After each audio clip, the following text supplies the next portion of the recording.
Hello and welcome or welcome back to the stream. Hello Ibrahim, hello Hyperbovian, good to see you both. Let's start off with the spelling bee. I'm still feeling pretty sick, guys, so I'm good Ibrahim, how are you?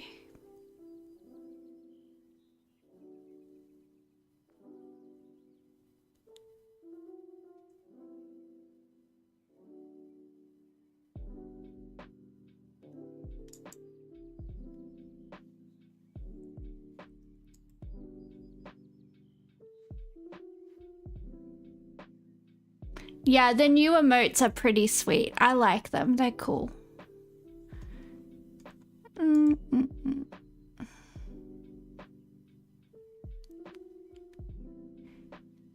Gerringong? What about Gerringong?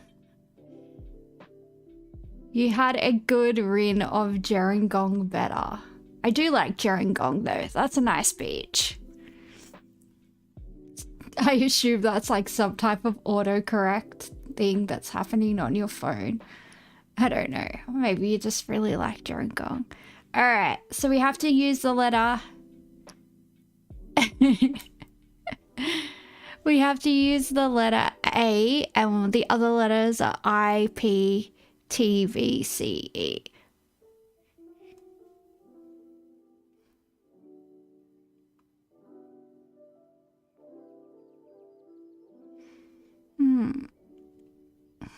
Packed.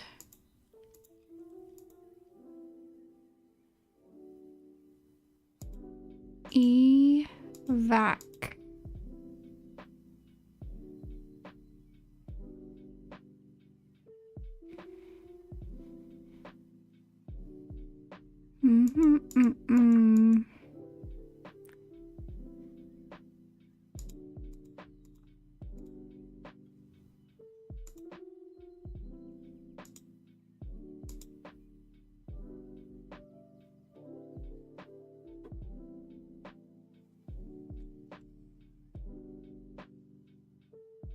Big letters. I don't know.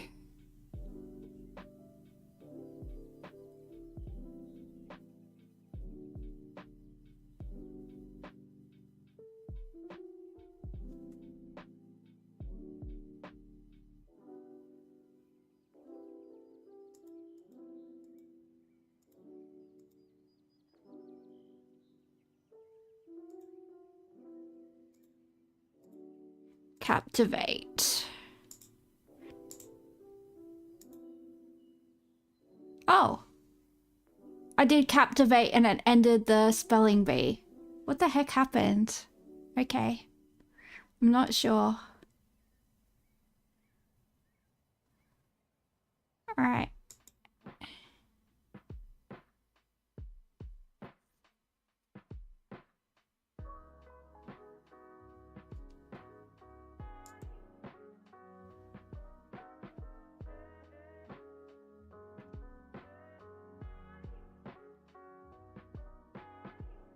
I'm not sure what you're trying to say, Ibrahim.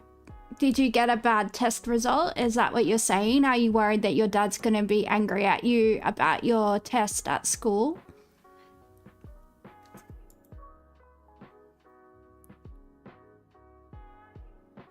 Traditional meat for shawarma. I think that's lamb or beef. Could be either. Let's go with lamb.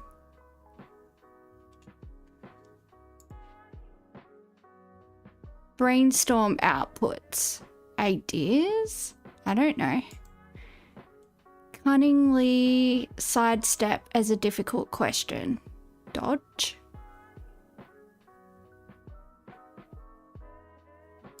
Marketing pitch. 12 ounce at Starbucks. Is that like the venti or something? I think. Because. No. That doesn't fit. I don't know. I've never been to Starbucks. Potheads. Don't know. Bring home from a shelter, maybe.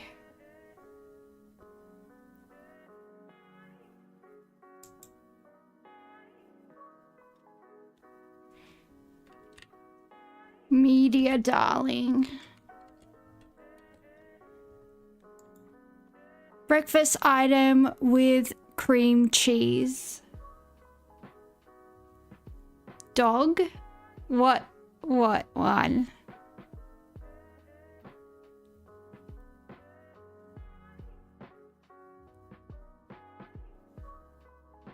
Bagel. This is bagel, right? You put... Oh, shh.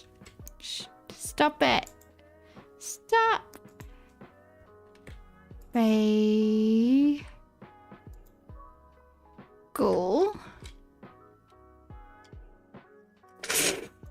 One day I will not bugger this up. All right. So then for 7, cunningly sidestep as a difficult question. So that would be dodge, because that fits. All right. Marketing pitch. Oh yeah, you only have cream cheese with carrot cake. Oh, cream cheese icing on carrot cake is the best. I hate it when like you get a cheap carrot cake and it just has like the buttercream, like, you know, the one where they just like basically mix like margarine and like icing sugar. It's like, excuse me, did I ask for this? Your CSR icing sugar? No, I want cream cheese with vanilla and cream and sugar on top of my carrot cake, because if I'm gonna have spiel, that's a good idea. Because yeah, if I'm going to, you know, cheat on my calories,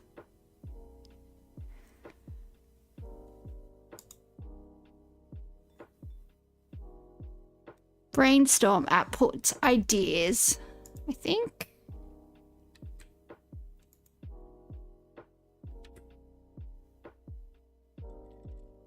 Margarine. Yeah, I know, because it's like a cheap carrot cake. So the buttercream isn't even with like actual butter.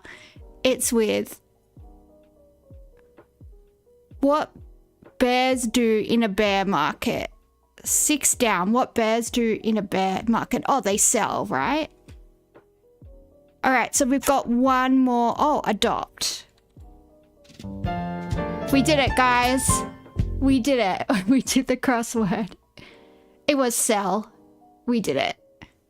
We did it. I finished the crossword. It's done. We had adopt and sell. And it was a tall for a 12 ounce at Starbucks, apparently. I don't know. I just know they have like a grande and a venti, but obviously like no self-respecting. Oh, your dad's gonna buy you a car if you get good grades. Well, I hope you get good grades.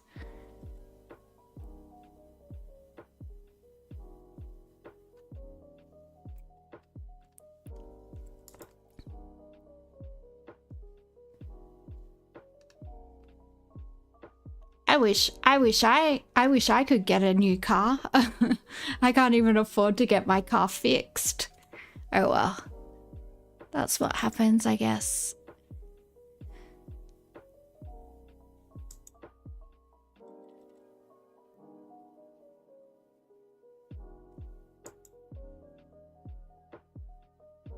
Well, what should we start off with today? Should we start off with the mushroom?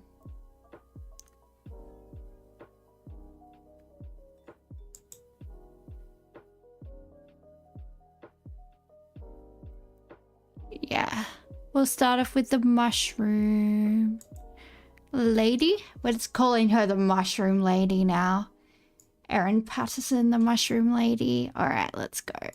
Back home now, and the jury in the mushroom murder trial has been warned not to let sympathy cloud their judgment. The judge today reminded them it's a court of law, not one of morals, as they prepare to decide Erin Patterson's fate.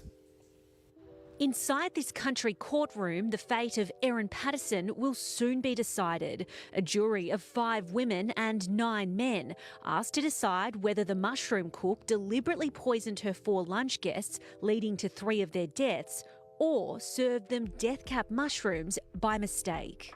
In one of the final steps in this trial, Supreme Court Justice Christopher Beale today began his final instructions, telling the jury, "You're the judges of the facts, your opinion counts, not mine," and reminding them, despite intense public interest in the case, you and you alone are best placed to decide whether the prosecution have proven their case beyond reasonable doubt.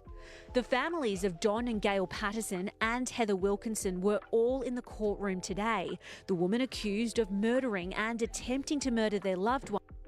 Yeah, so I mean most judges, the jury instructions are typically what they thought of the evidence, presented. They might say, well, I find the evidence was quite compelling in this blah blah blah blah blah, and they'll just usually give jurors instructions, to look at the facts, to not let their emotions or what they think is right or wrong and determine the verdict.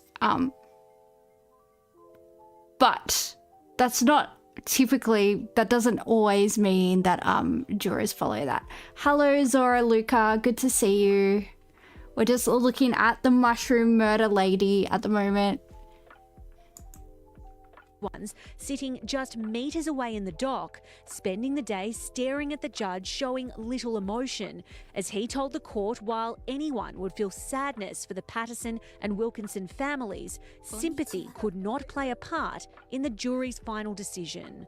Likewise, any prejudice that may have been formed after Ms. Patterson admitted to telling lies and disposing of evidence, the judge directing this is a court of law, not a court of morals.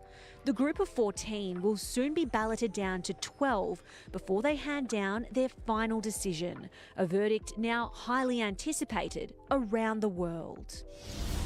And Estelle Greepink is live in Morwell this evening. Estelle, the judges...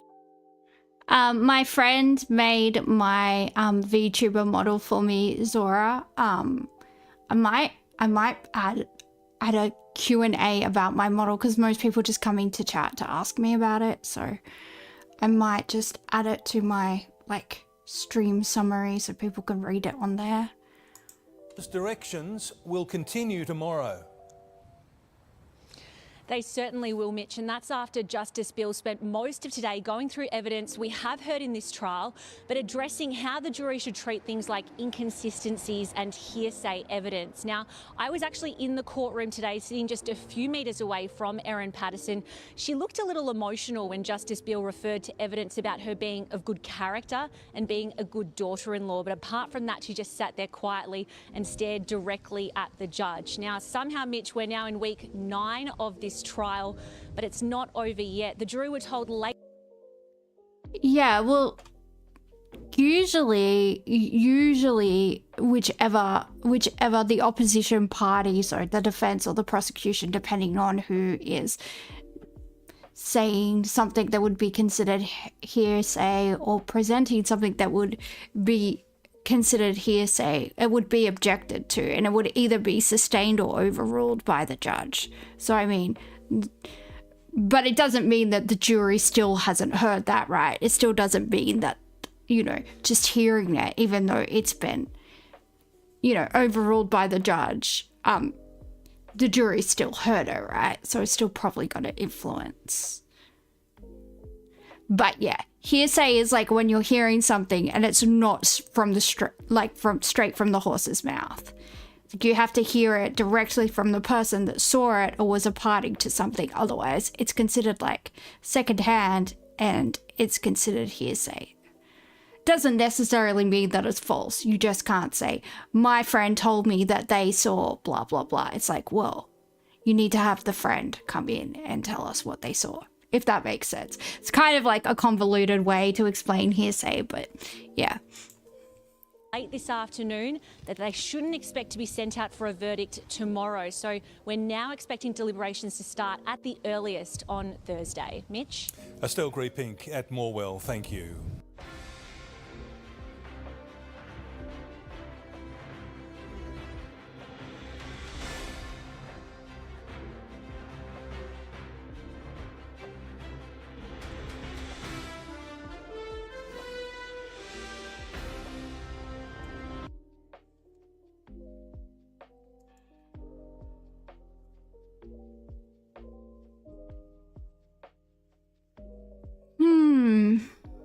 I am so tired today. I don't know if you can tell that I don't really have the energy that I usually have. I just feel very crappy. All right, let's go to the Middle East. Don't know why I sounded so happy about that. Obviously, things are pretty dire. Not good, but let's see. Donald Trump announces Israel-Iran ceasefire talks, and that was 2 hours ago. Trump can. The US president declaring peace in the Middle East on social media. But the ceasefire between Israel and Iran came with a deadline, and both sides used every minute they had left, firing waves of missiles as the clock ticked down. And as we go to air tonight, there are already claims it's been broken. It certainly doesn't look like a ceasefire. An Iranian strike on Israel's southern city of Beersheba. It launched 4 waves of attacks, killing at least 4 people. This apartment block blown apart. This is Tehran hours earlier. Israel had warned residents to leave certain districts before it dropped several bombs. Both nations' attacks delivered after Donald Trump's declaration of peace. Congratulations to everyone. It has been fully agreed by and between Israel and Iran that there will be a complete and total ceasefire. Complete with a caveat. It will only come into place when Israel and Iran have wound down and completed their in-progress final missions. I think what he's talking about is right now it's dark over there. That's typically when the Israelis and the Iranians have been shooting at each other. I think there's some recognition that that might continue for another few hours. Only time will tell if these latest rounds of strikes really were the final shots of a fading war. The US president made his announcements without any public confirmation from the countries themselves. Iran's foreign minister... Yeah, that's pretty typical of Donald Trump. So they didn't even confirm that they agreed to a ceasefire and he just announces it. Yeah. Yeah, Zora, I am very, very, very tired. I have the flu. It's cold. I feel awful. I forced myself to get out of bed and stream, and yeah. I'm having a hard time. So yeah, I do sound very sleepy today. The first to cast doubt. As of now, there is no agreement on any ceasefire. However, provided that the Israeli regime stops its illegal aggression, we have no intention to continue our response afterwards. But within half an hour, a hint that hostilities may have ended. The military operations of our powerful armed forces to punish Israel for its aggression continued until the very last minute at 4 a.m. It's hoped this ceasefire agreement can stop the cycle of retaliation that has seized the region. In yet another social media post, the US president said, "We could..." Sorry to say, but it's not looking that much good. What, the Iranian-Israel, or I'm not sure which thing you're referring to. Israel got the regime. Yep, indeed, Hyperbovian. Couldn't have made today's deal without the talent and courage of our great B-2 pilots. In a certain and very ironic way, that perfect hit brought everyone together and the deal was made. That hit on 3 Iranian nuclear facilities also inspiring this. The Islamic Republic putting on a show of force. Shooting 13 missiles into Qatar. Locals running to safety. Oh, you don't think my VTuber looks very good? Oh, that's okay. Like, there are probably other streamers with VTuber models that you can enjoy. I mean, there's lots of streamers on Kick and Twitch and everywhere. So if you don't like this one, you can always go find another stream. As the munitions lit up the sky over the capital, Doha. Their target, just 30 minutes from the centre of the city, the United States' Al Udeid military base. The launch sparked celebrations in Iran. But its impact was minimal. Air defence systems detected the threat. All but 1 missile was intercepted and nobody was injured. Later, the United States revealed it was forewarned, suggesting this could have been an orchestrated diplomatic off-ramp. Iran has officially responded to our obliteration of their nuclear facilities with a very weak response, which we expected. I want to thank Iran for giving us early notice. Oh, it's okay, Zora. You're not hurting my feelings. I'm a big girl. People on the internet's words don't really affect me, so, you know, I'm fine. I'm an adult with a complete life, so if you don't like my YouTuber model, I will survive. Importantly, they've gotten it all out of their system. Qatar not the only neighbour caught up in this conflict. This, just the latest projectile shot down in Jordan. Over the past fortnight, several of its people have been injured by shrapnel. This man telling me he was painting a wall and walked away for a moment when it fell. After 12 days of war, at least 27 people have been killed in Israel. The death toll in Iran thought to be close to 1,000. Wow. As the ceasefire officially came into effect, a plea from the US president. Please do not violate it. It's interesting the differences in death toll, especially when Israel's claiming to only be like targeting like military targets, but yeah, the death toll is so much higher. And no, I don't think the Iron Dome accounts for the difference. I think, well, I think you know what I think. In Israel, Edward Godfrey, 9 News. And this is just breaking. Israel is claiming Iran has fired a fresh round of missiles, accusing it of violating the ceasefire. In the past few minutes, the Israeli Defence Minister has instructed the IDF to, quote, respond forcefully with intense strikes on regime targets in the heart of Tehran. The missile strike in Doha threw international air travel into disarray, with flights cancelled, diverted or delayed. One of the world's major hubs forced to close its airspace. Australian travellers among those caught in the chaos. From Doha Airport, a sight no one flying would want to see. We started just Googling what was going on and... Hi, Panda. Hi, Dango. I said hi to myself. Hi, Dango. Good to see you. I'm very out of it tonight. I need to get a good night's sleep when I finish the stream. I'm just, yeah. This flu is kicking my bum. I'm having a hard time. And we realised, oh my goodness, we're about 30, 40 kilometres from where that bomb was dropped. And then I feel like we collectively, our heart rates just increased. Emily Barnett was flying from London to Melbourne, but like many others was stranded in Doha with no food vouchers, no accommodation and no indication of a future. Sounds like they were probably flying Qatari Airlines. That's why they had the stopover where they did. Yeah, that would be pretty concerning, especially like because you're going from London to Melbourne. You don't expect to get caught up in Middle Eastern affairs. Like, yeah, that would be pretty insane.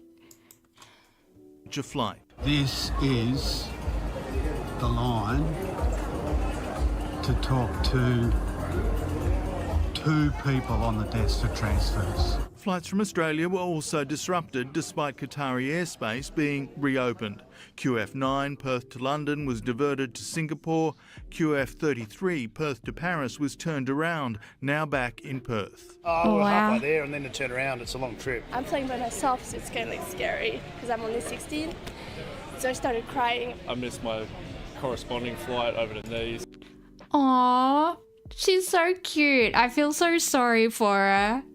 Oh, that's alright. I don't know. 16, I feel like I've travelled by myself when I was 16. But, yeah.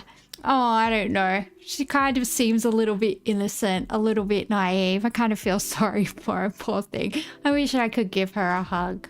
Aww. It's a lot of money going down the drain. VA1 Sydney to Doha was diverted to Bengaluru in India, and VA15 Brisbane. Yeah, well, it's a lot better than having your plane shot out of the sky, mate. Like, losing a few grand versus, like, dying in a fiery plane crash. I don't know. I would take, sinking a few $1,000s. But the thing, like, when you're flying from Australia, because you're so far from everywhere, right? Typically, like, unless you're going to one of our close neighbours, like, you're going to Indonesia, you're going to Singapore, you're going to Japan, you're going to Korea, like those flights are cheap. Like you can get those flights for $500-$600. But if you're literally going anywhere else, you're typically looking at over $2,000 for a flight. And that's like very, very, very bad economy seats. Yeah, it sucks. It sucks to be Australian sometimes just in that respect. But then, I don't know. I also feel like we're pretty safe where we are, like our position in the world. I know long range like weapons systems can probably reach Australia now, but I don't think like, you know, the major cities I think are still sort of out of reach because they are so far south. Brisbane to Doha was diverted to Muscat in Oman. We're expecting to operate our regular schedule today, and then hopefully it's business as usual from there. At the Qatar Airways check-in desk in Sydney, code shared with Virgin, travellers heading to or transiting through Doha had mixed feelings. I was pretty anxious. My son-in-law rang us up and told us, oh, there's been a hit on the US base in Qatar. I thought, oh no, we're actually going to Qatar for the stopover. Extremely worried, extremely worried. Those missiles are just going up like nothing else. Doesn't worry me at all. If they think it's safe, we think it's safe. With so much uncertainty in the Middle East, the Australian travel industry is urging travellers to stay informed, but warns against making rash decisions. Cancelling your flight could have a serious impact on any refund or rebooking. It's really critical that if the airline does cancel, you have access to all of your refund rights in cash. If you cancel, you'll lose a number of those rights because most people book the lowest price ticket, and that entitles you to less rights as a customer. Even though flights have resumed, there will be a backlog. Eddie Meyer, 9 News. Tonight, thousands of Australians are still stranded in the Middle East trying to flee the conflict. Here at home, the Albanese government is facing increasing political pressure over its handling of the crisis, with divisions over Australia's role. Thousands of kilometres from home, thousands of Australians are still trying to flee the Middle East. And what we hope is that a more secure position, a ceasefire, will ensure that people don't feel the need to get to safety. According to the Prime Minister, 3,000 Australians are currently attempting to leave Iraq. I don't think that it's a ceasefire that's going to be adhered to by either party. So yeah, get the hell out of Dodge. If you are stuck in the Middle East, just get out. Like, I wouldn't trust either party to, you know, actually follow through. I just wouldn't. Just get home as soon as you can, however you can. Cross whatever land borders you need to, get to a safe airport and go home. Straight up. Iran, a further 1,000 attempting to flee Israel. I've seen for myself the very hard and tireless work being done by DFAT to get people out. They will continue to do the very best they can. Tonight, plans are in place for rescue flights, the ceasefire not extending to political attacks here. He did not come out and decisively back the United States, our key ally. Unfortunately, that only weakens our relationship with the United States. What my government does is act in an orderly, coherent way, and we were very clear for some period of time. The Employment Minister questioning if Australia had a role at all. We are not central to this dispute. We are not a player in this dispute. It sends a very dangerous message to the world that Australia under this government is passive. It's a failure of a leadership test. Tomorrow, the opposition leader gives her first major address since taking on the role, promising to outline priorities for the next. Okay, well, let's just have a look. Let's just have a look at the latest poll data, right? I can't remember which think tank or which policy center does the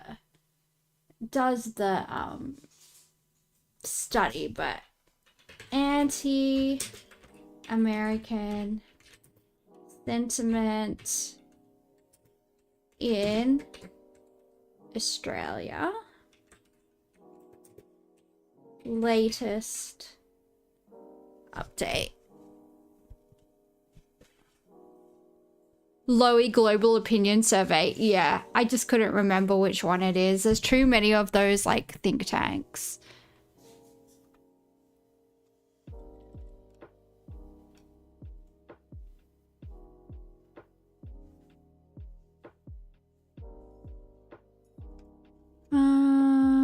Lowy Global Opinion Survey.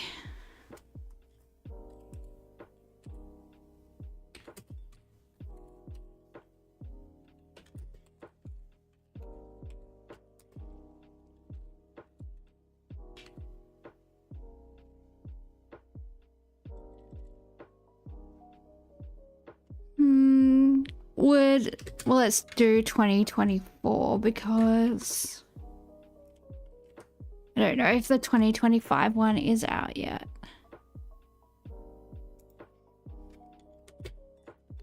America.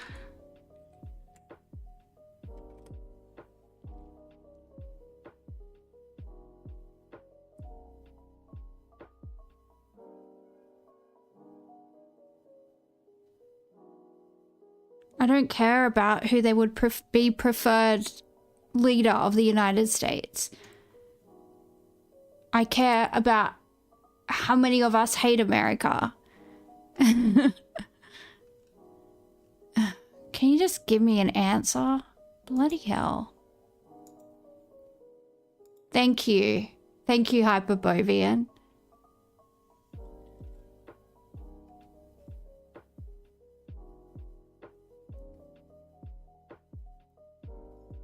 Global powers and world leaders. AUKUS. Alright, let's have a look.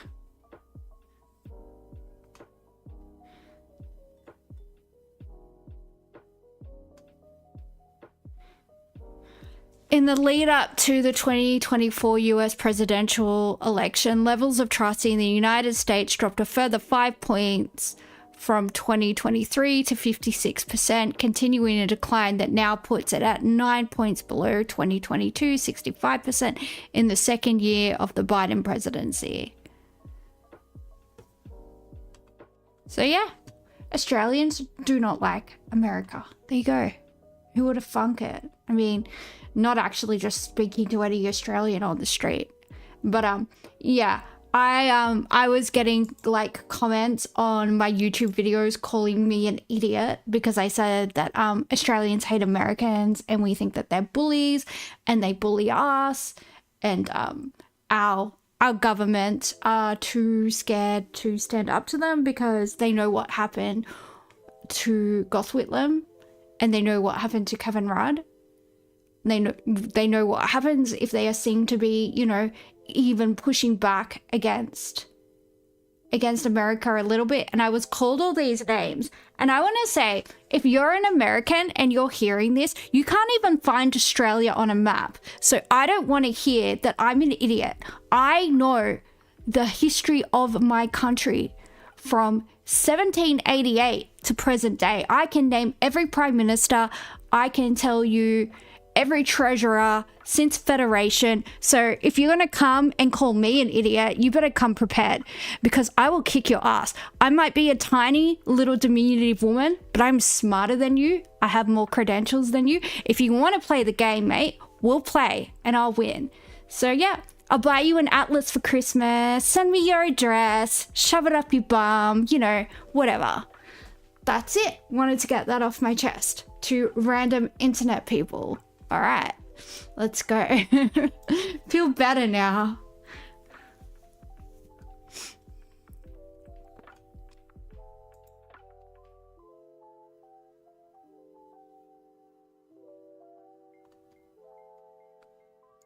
Donald Trump brokered ceasefire between Israel and Iran that's just hours old already looks to be over. A short time ago, air raid sirens sounded in northern Israel, now bracing for an incoming barrage from Iran. Let's go straight there, live to Europe correspondent Jacqueline Robson in Tel Aviv. Jackie, what can you tell us? Well, Angie, this alert has come as a complete shock. As people here were talking about peace, it appears the Iranians have launched a surprise attack. It comes within an hour of Israel's Prime Minister releasing a statement saying Israel has successfully removed Iran's nuclear and ballistic missile threats. But right now we are braced for the sort of missile strikes we have seen over the past week, which intensified before the ceasefire came into effect. In the past 24 hours, Israel also struck government targets in the heart of Tehran, including Revolutionary Guard operatives and they even prison one of the Islamic Republic's principal instruments of political repression. Iran fought until the end with waves of missiles lasting 2 hours early this morning. Israel's defense minister has released a statement saying they will respond with force to this violation. Take cover if you have to, Jackie, but we'll cross back to you because this is developing. Those missiles due to strike any second there in Israel. Thank you. And events, as you can see, have been moving at breakneck speed in the Middle East today before the biggest shock of all. That ceasefire was declared by Donald Trump out of the blue, and it started at 2 p.m. Sydney time. It followed an apparent revenge attack from Iran on an American airbase in Qatar. Miley Hogan has more from Washington on how this has all unfolded. It sure didn't look like peace in the hours before the ceasefire. The skies over the Persian Gulf were on fire again.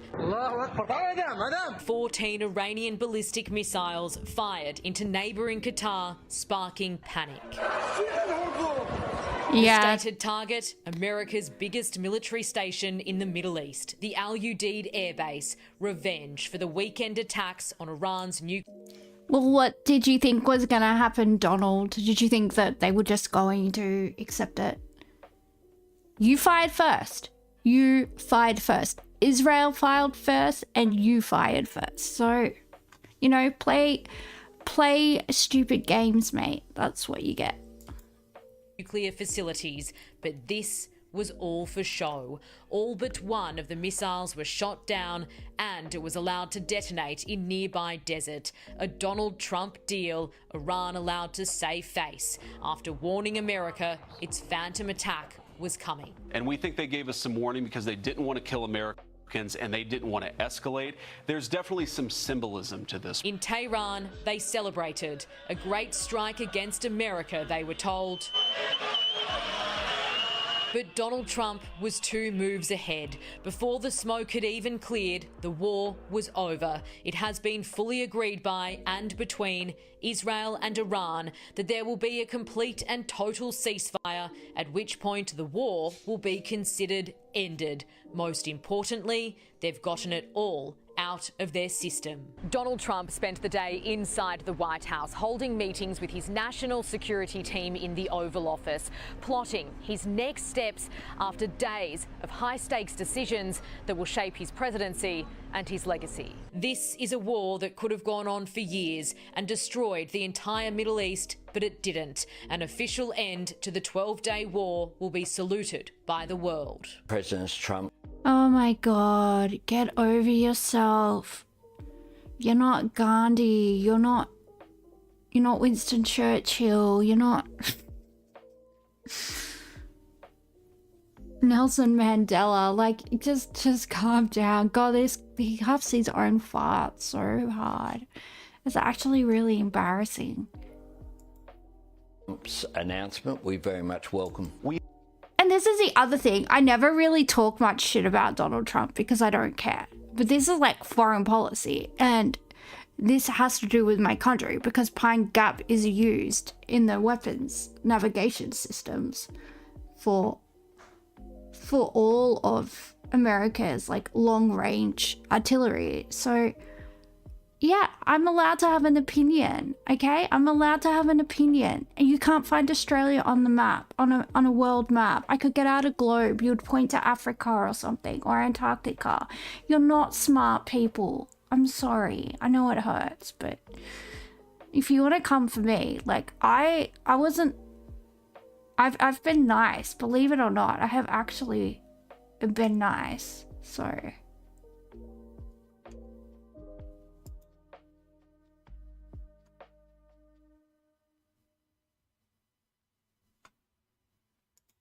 We have destroyed the Iranian nuclear program.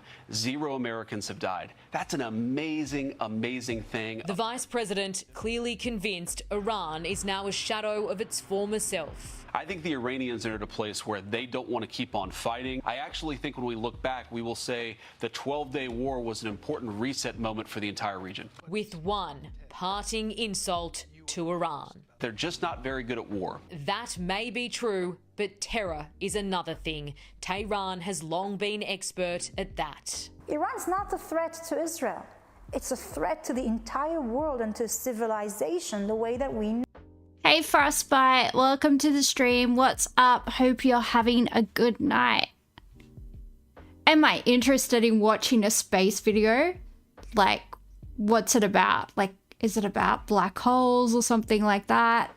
Yeah, I'm down. I'm always down. Like, I'm very interested in astronomy. I'm totally down to watch a space video. We'll just finish this video first. Time-lapse of the entire universe. Yeah, that sounds sick. Send us the link. Know it. Oh, actually, you can't put links in the chat. By Melody Sheep. I'll have a look. You can put the title of the video in chat, but not the link because it blocks links. So just, yeah. But otherwise, I'll just search for Melody Sheep and see if I can find it. If its uranium was moved ahead of Sunday's strikes, as some fear, Donald Trump's dream of being a great peacemaker may be another casualty of this war. At the White House, Miley Hogan, 7 News. The conflict is causing mayhem for global air travel, forcing diversions, delays and cancellations. And the timing couldn't be worse for the annual swarm of Aussies headed to Europe for the northern summer peak. Flying into Dubai last night, the in-flight entertainment was like nothing seen before. A front row seat on the front line of war. That's insane. Same for those parked in planes at airports below. While inside the terminals, chaos. Doha International, just 33 kilometres from that US base under attack. Australians trapped. Really bizarre to think that there is something quite serious and quite dangerous happening so close. Darren Flindell caught this in transit. And that's when you saw the very bright orange, colourful explosions there in the sky.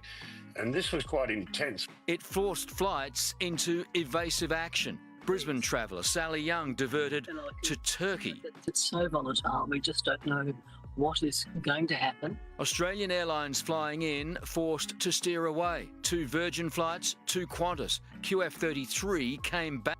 I think that's just rehashing stuff that was in the other video. So I'll have a look at Frostbite's video.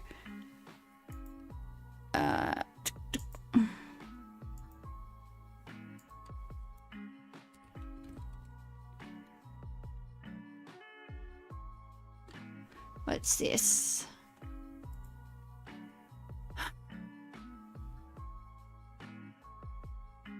Okay, thank you, Hyperbovian.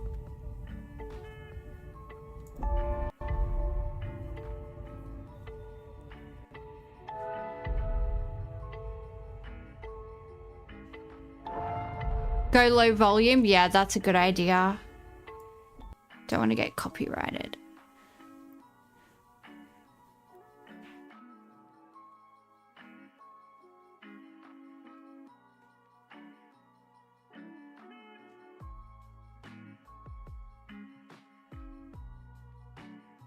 Oh.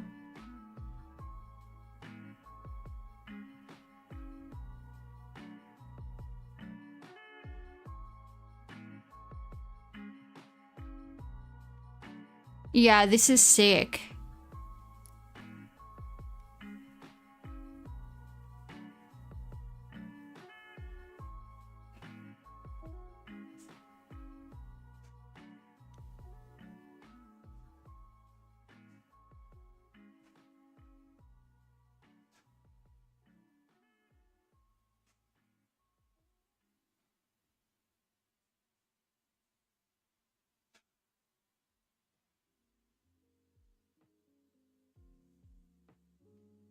It's so pretty, but also so terrifying.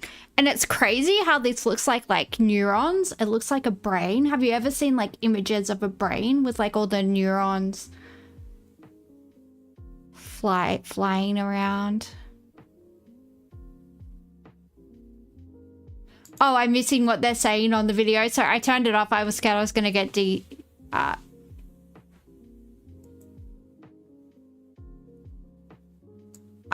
Yeah, I'll turn on the sound, but I'm just worried because sometimes I just don't want to get a strike on my YouTube channel. The flow of time has driven the evolution of the universe and created extraordinary wonders.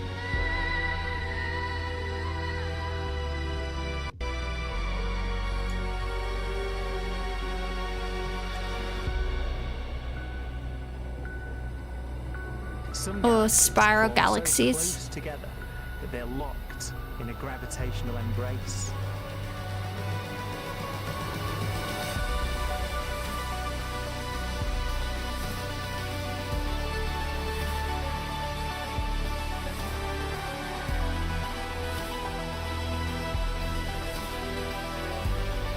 What a magnificent sight it would be. Iterative systems are necessarily self-organizing, so a lot of things that repeat become patterns similarly in nature. Yeah, is that like spirals and like the Fibonacci sequence and all of that, or is that something different? I don't know. I'm not a maths girly. I'm a sociology law girly, so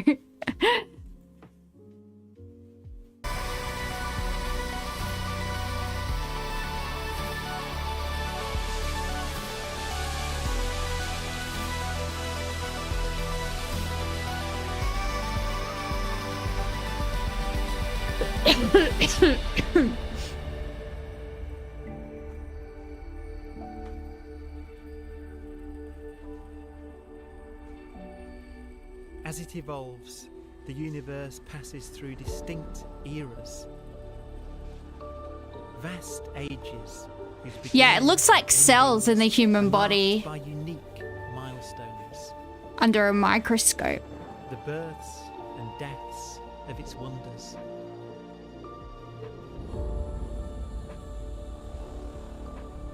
We are the product of a grand evolutionary sequence, cosmic evolution, about which we are only occasionally aware.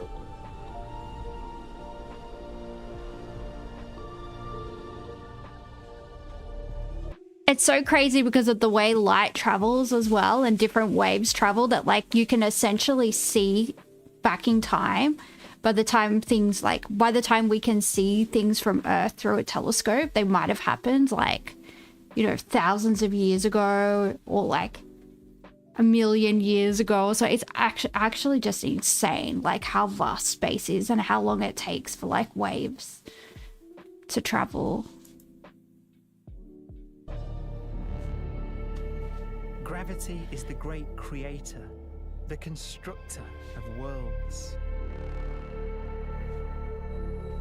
But gravity is also the destroyer, because it's relentless. Oh. When a star around 15 times the mass of our sun collapses, all the black matter in hole. its core is crushed into an infinite void of blackness, known as a stellar mass black hole.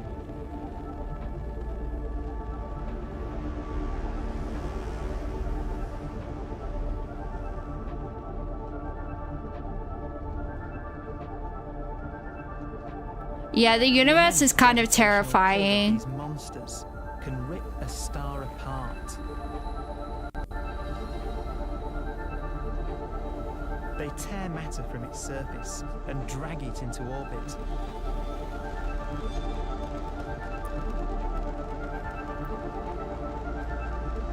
This superheated matter spins around the mouth of the black hole.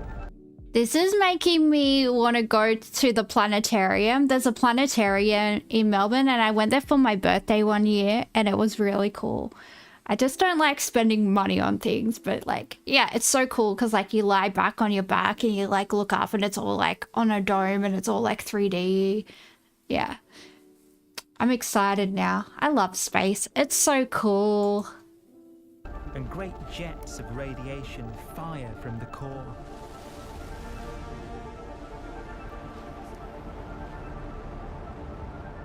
Although these jets can be seen across the cosmos, the core itself remains a mystery. Not even light can escape, so their interior is forever hidden from us.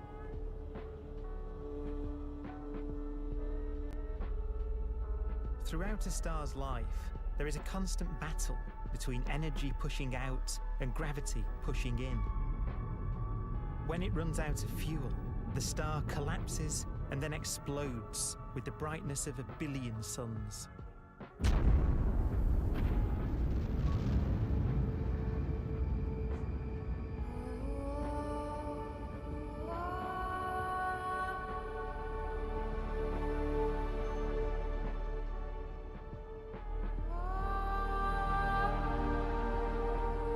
As the star is torn apart, it will fire out into space all the elements that it created in its life and death. These are new stars forming from the elements blown out by supernova explosions. New stars being born from the remains of dead ones.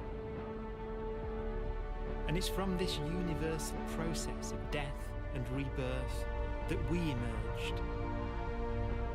Because it was in a nebula just like this, 5 billion years ago, that our sun was formed.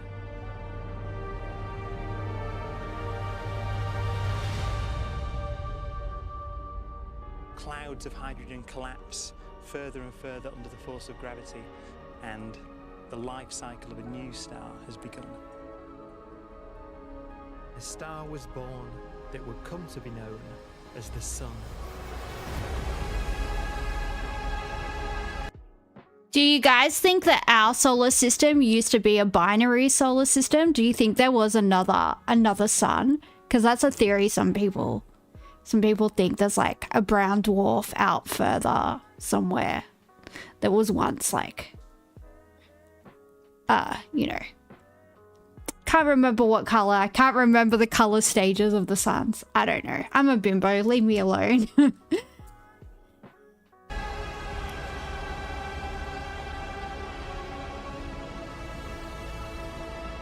Around it, a network of planets formed. Among them was the Earth. Whoa. Debris left over from the formation of the solar system collides with the Earth.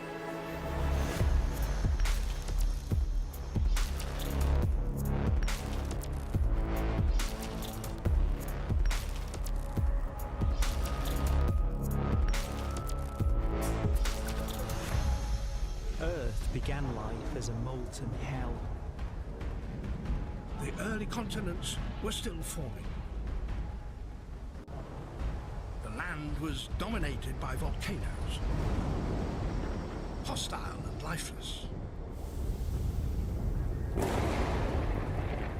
But deep in the oceans, life had begun.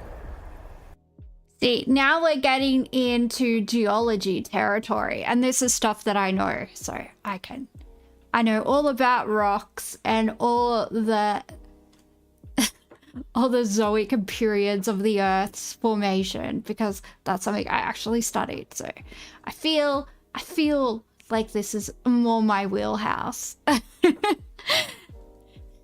I don't know. I've studied too many things. I just like, and this flu is kicking my ass. I'm just like full bimbo mode tonight. It's tough out here, guys. It's cold. It's miserable. Probably penguins walking down the streets of Melbourne as we speak.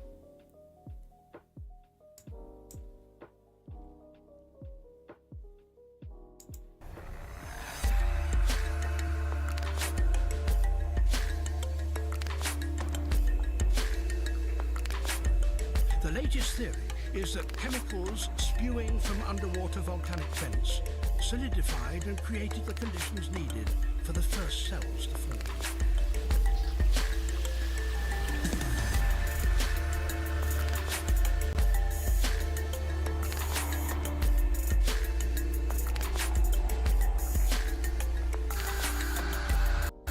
For some 3 billion years, simple microscopic organisms were the most advanced. Yeah, there are different geologists that focus on different eras for sure. Yeah, I don't know if it's like an established branch with like an established like title. I haven't studied geology at a tertiary level. It's just something that I'm heaps like into. So it's something that I read a lot about and watch a lot of documentaries about. But like my university degrees are in like social work and law and policy and that type of stuff. So yeah. David Attenborough is a G. He is definitely, yeah, definitely up there. Form of life on the planet.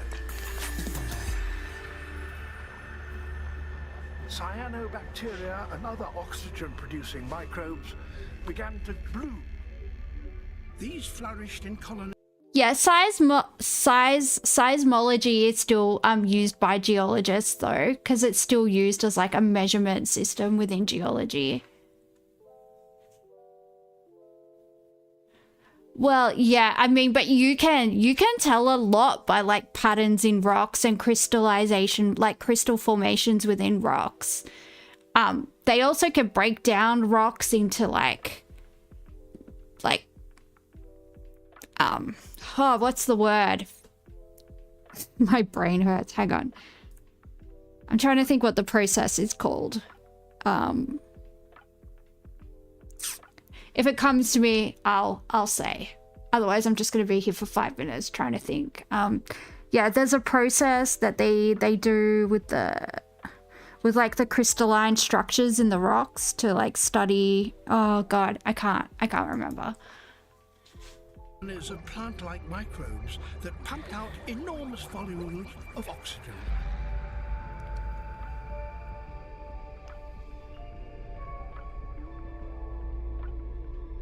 And it was this increase in oxygen that was the key to the rise of the animal kingdom.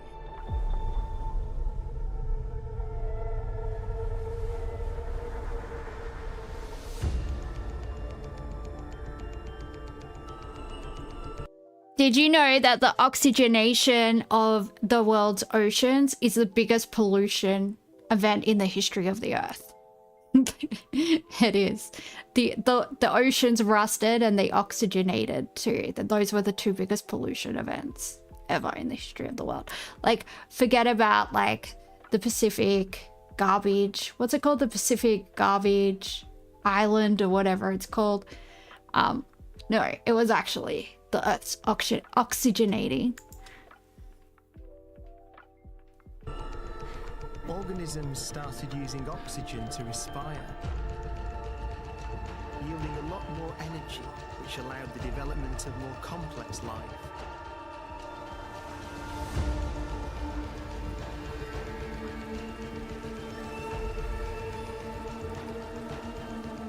They look like tampons. They look like swimming tampons. It looks like it could be like a Libra fleur ad or something. Life appeared. The world was in the grip of the biggest ice age in its entire history. Snowball Earth.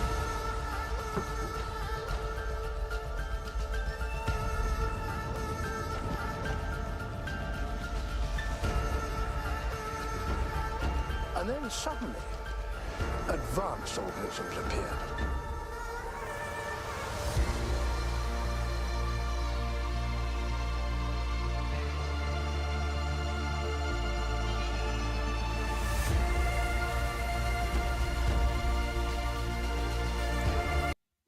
I think whatever big change Earth goes through next, I don't think we'll be here to see it.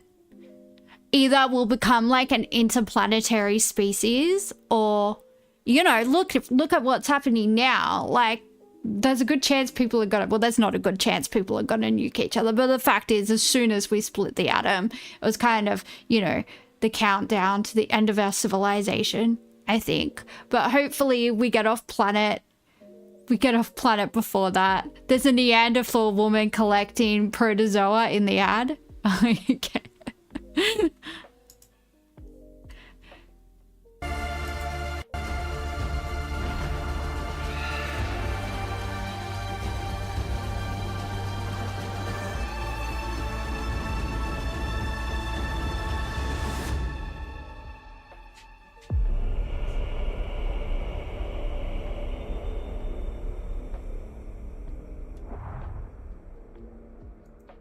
that was cool, but I'm worried I'm going to get DCMA'd because of the David Attenborough footage. I think like the BBC are like very, you know, on that. But yeah, thank you, Frostbite. That was a really cool video. You don't think we'll survive the next 100 years? Well, that's it. Like if we can get through the next few centuries and kind of get to that point, but I don't know, there's so many like existential things that are coming up now, right? Because like there's, even with AI, there's two schools of thought, right? There's a school of thought that like, well, AI is just predictive programming and it's never actually going to be like, we'll never actually reach like the singularity and it won't. And then there are other people that's like, no, AI is going to actually become like actual intelligence and, you know, it's going to be a threat to humans and yada, yada, yada. And it's just like, cool. That's what I want. More stuff to keep me up at night. That sounds, you know, sounds good. But yeah, I enjoyed that. That was really cool. So we'll give it a like and a subscribe. Cause yeah, that was a cool video. Is it frozen? Come on. I pay for YouTube Premium. Help a girl out.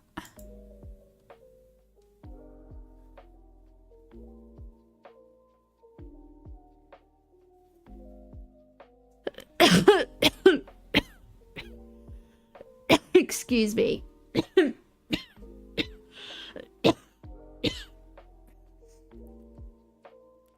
Don't worry about me. I just have the plague.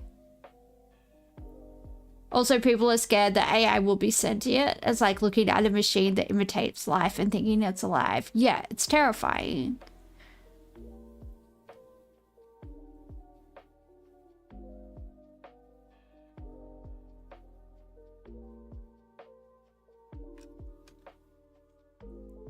Oh, I was going to watch this thing about creepy. Remember a few weeks ago we were talking about like how there's like an epidemic of women in like their 20s sleeping with young students. But now that I just watched something about the majesty of the universe, I don't feel like watching that anymore. That was what I was gonna watch next.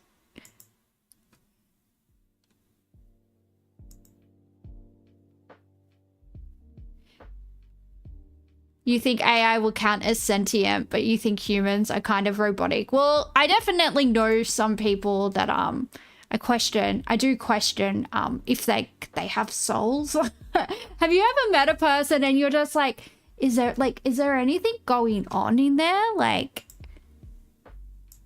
it's just, yeah, you know, you just meet like those like people that are just kind of like these weird like shell like zombified weirdos that just don't seem to like experience like joy or love or empathy or pain. They're just kind of there going through the motions. It's like, I don't know. Yeah, bad vibes.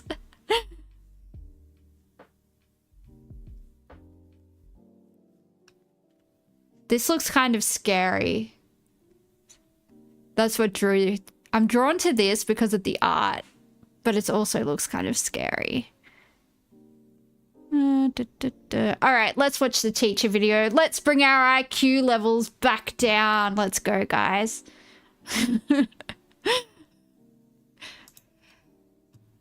A shocking update to a case of a married high school special ed teacher and soccer coach accused of... She's a special education teacher. No. And look at her, like, she's a good-looking woman. What are you doing? What is wrong with you? Disgusting behavior. Why? Having sex with the student.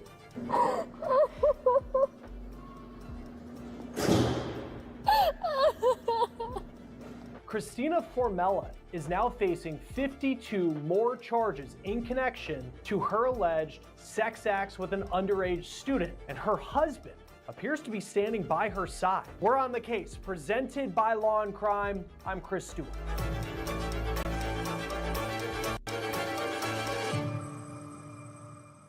Now let's get to the story that we have been following outside of Chicago, where Christina Formella was arrested in March and she was accused of having sex with a teenage student.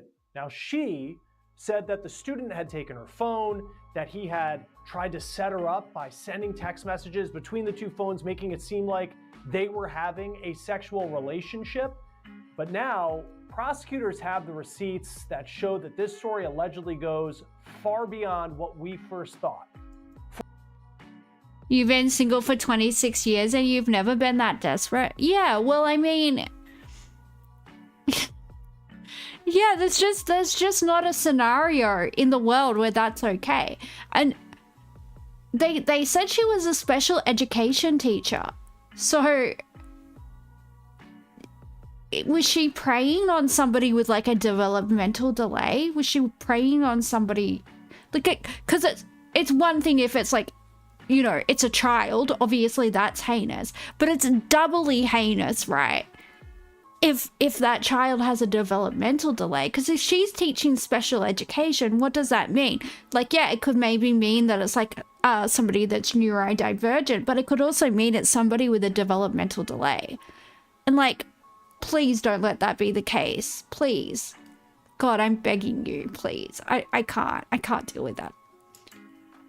Formella was in court this week in DuPage County, Illinois, outside of Chicago, and her husband was by her side. She kept her head forward, going into a hearing where she would be arraigned on 52 new charges of sex crimes with a teenage student. Before I get to the proof that prosecutors say they have to back up those new charges, let's get to the body cam video of Formella, a high school teacher and a soccer coach who was arrested in March. Hey, how you doing? Hi. Officer Guzman with Downers Grove. Do you have your license on you? Tonight. Yeah, I'm gonna explain. I'm sure you're confused. I'll explain everything to you. You're Christina? Yes. Okay, Christina, do me a favor. Can you step out of the car for me? I know you're confused. I'll explain everything to you. I don't think she's confused. I think she's thinking, oh shit, are they onto me? Are they onto me? And you can tell she's kind of panicked. You can tell the cogs are turning. You can tell her stomach's dropped and she's thinking, oh God, please let it be that like I ran a red light, or like I accidentally didn't pay for my parking or something like that. She's thinking, please, please, please, don't let it be the kid diddling. Look at her. She knows. You don't have anything on you? You can just grab whatever you need. Whatever I need. Yeah, whatever you need, like your phone, your purse, go ahead and grab it. Is she going somewhere? Or? Yeah, we're gonna explain everything to you guys. Go ahead and grab it out. We're not going anywhere right now. Of course, yeah. I don't understand what's going on here. I get it, yeah. You can go grab your things. Can he come with me? Yes. You stay there for right now, sir. Just stay there, but yes, you can. But come on back here. Should I shut the car off? Oh, yeah. Go ahead. Goes off. Okay. Let's right back over here. So, we do have an investigation going on. We have to talk to you about it at the police department, okay? So we're going to explain everything to you there. It's not my investigation. I don't know the full... She knows. I can tell she's like got the panicked breathing. She's trying to act cool, but she's shitting her pants. Well, you've got a husband. You're, I assume, an age-appropriate husband. Like, are you okay? Do you think that the women that engage in this type of activity, do you think they do it because, you know how like there's that whole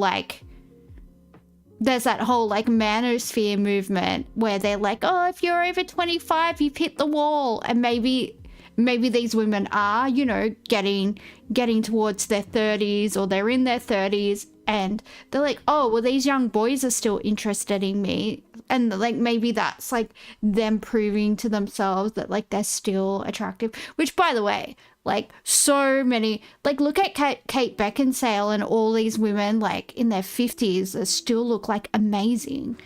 Like you can be hot. You just have to have money. You just have to have money if you want to be hot. Apparently, that's what I'm getting. Full details. We do have to bring you there though, okay? So I do have to put you in handcuffs and bring you to the police department. Just a downward stroke. handcuffs. Yes, unfortunately, yes. I'm like willing to go with you. I get it, yeah. Unfortunately, we have to do it that way. So do me a favor, we just take this off. Can I ask you Of course, yeah. It's not, like I said, it's not my investigation. Obviously, we're here for a reason. So go ahead and turn around for me. At least she's not resisting arrest. I will give her that. I mean, she might be a PDF file, but at least she is not resisting arrest. Gotta give credit where credit's due, kids. So right now you're just being detained, and there is a detective that needs to talk to you at the police department.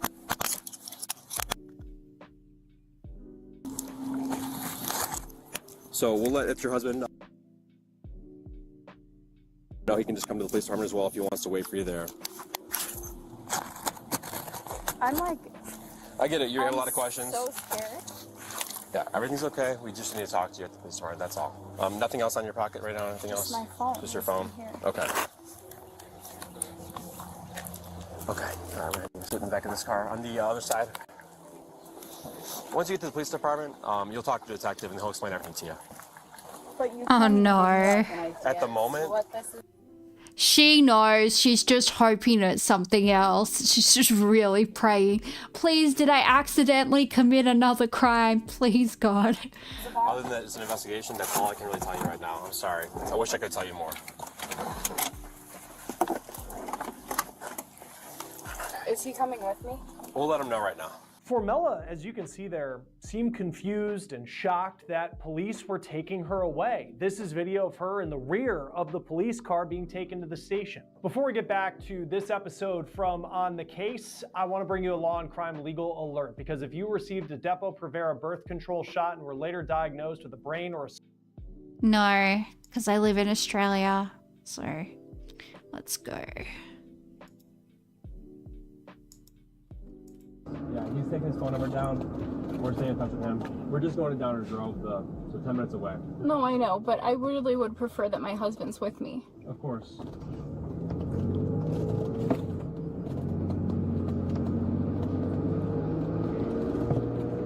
I'd be getting a lawyer and I would not be saying anything to anybody. Just... yeah. It looks like there's a ghost sitting next to her, but something's happened with... oh, there's glass there. There's glass in the middle. I was like, how's that effect happening? But it's literally her reflection. I'm smart sometimes. All right, let's go.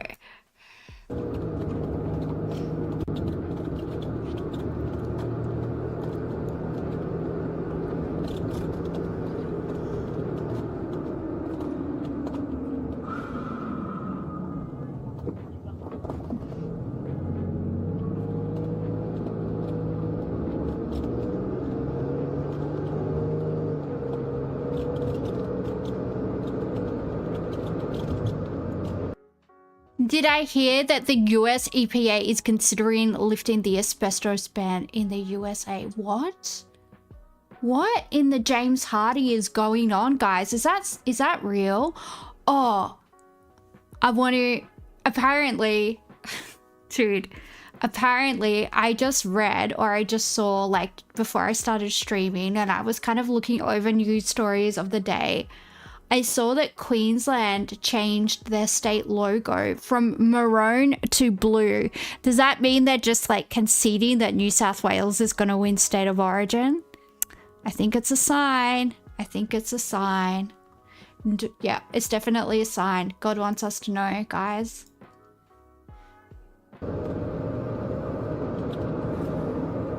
Am I in trouble? Like, I'm so lost right now. Am I in trouble? You're in the back of a police car in handcuffs, babe. I think it's safe. I think it's safe to assume that you're a little bit in trouble, sweetie. I think it's a safe bet. I'm sure you are. Like I said, I can't answer any questions right now. Other than just to tell you that right now you're being detained for an investigation and we're bringing you into the police department. And once you get there, they're going to fill you in on everything.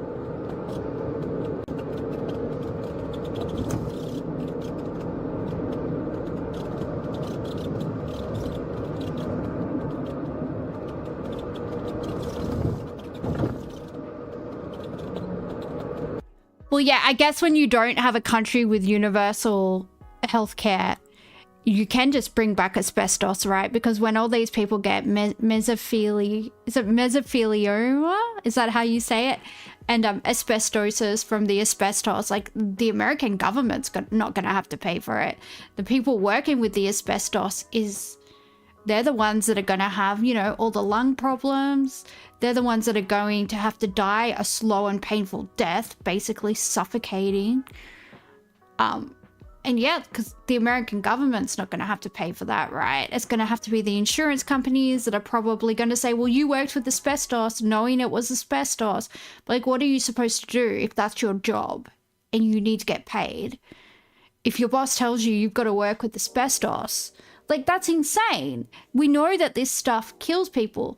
Like, the Australian government just banned the faux, like, marble, what's it called? Like the faux rock benchtop things that they use in kitchens. It's like fake granite. I can't remember what it's called, but because that causes similar problems, right? That's really, really dangerous to work with. So Australia banned like the importation of it. You're not allowed to use it anymore because it's dangerous for people to work with. Like, we know now, how dangerous asbestos is. That's insane. That's absolutely insane.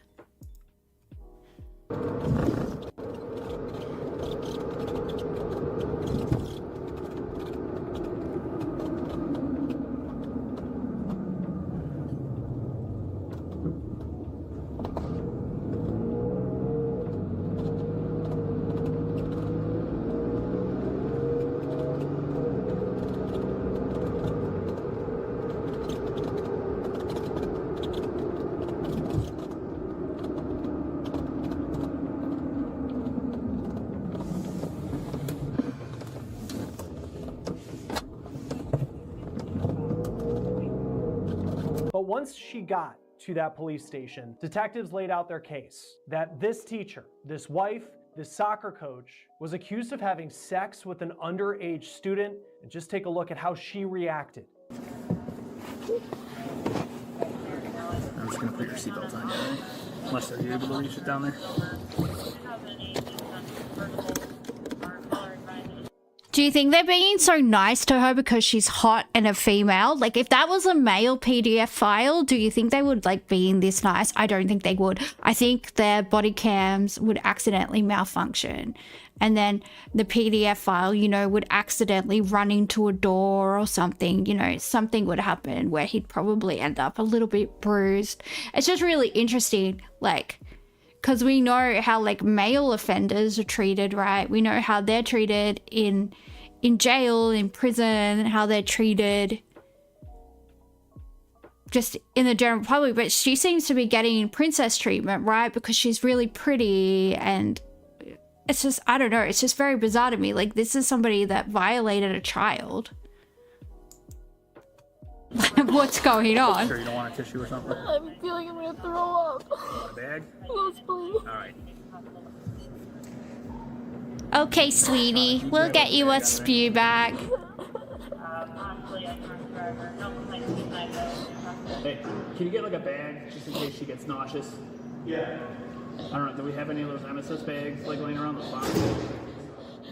I figure something better than nothing.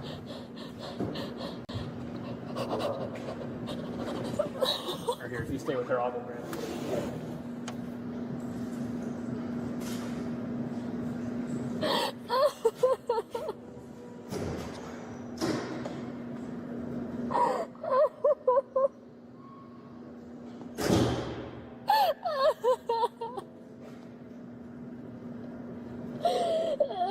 Oh my god. No, those police officers would fully know. Like, I've worked, you know, in my employment history, I've worked closely with the police. In most social work jobs, you do work very closely with the police. They would be gossiping about it all over the station. They would Police officers are little gossip bitches, okay? They'll give you the tea. Allegedly, for entertainment purposes only. What the f?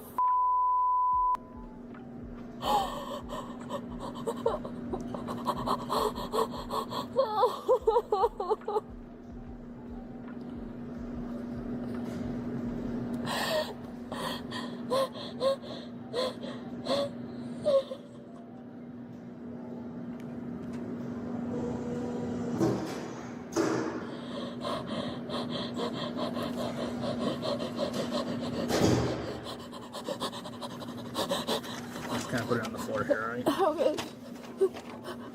A few paper towels on the floor here if you need it, alright? Okay. Thank you.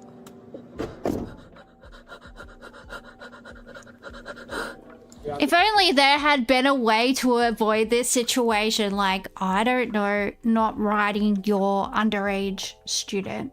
I don't know, that might have been a way to avoid this. I don't know, just food for thought, just putting it out there. You have a husband. You have a husband. I'm sure if you were like, hey babe, I'm feeling a bit toey tonight, he would have, you know, he would have helped you out. Hello, Australesian. Welcome to the chat.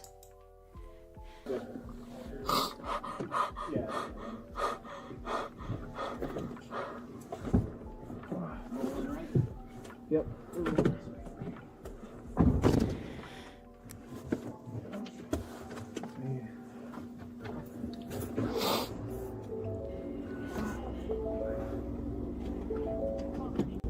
We're watching a video about a teacher that a female teacher that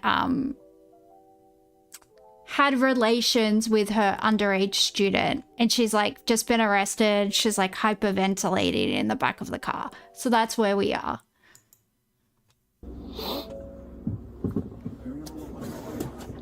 What's up? Oh, I don't know. Try the very first one.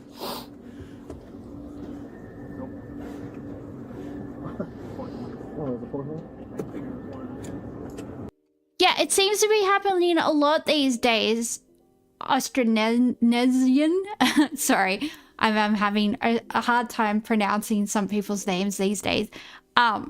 Yeah, but like the thing is, this woman is married. Like she's married. She has like, I just can't wrap my head around it. I mean, I can't wrap my head around it in general as a woman. Like seeing a high school kid that's a child, like I just don't understand how that crosses your mind. But then, like I was saying, I don't know if you heard it, I don't know how long you've been watching for, but I was saying like the cops are being so nice to this woman, like so nice. They're giving her princess treatment. They're speaking to her, you know, really softly, really nicely. And I was saying like if it was a male offender, I think they would have, you know, 2 black eyes. I think their body cams would accidentally on purpose go out. And, you know, yeah. It's insane. It's insane, like, the way people make excuses when it's a woman. Like, you're still an adult preying on a child. Like, what the heck?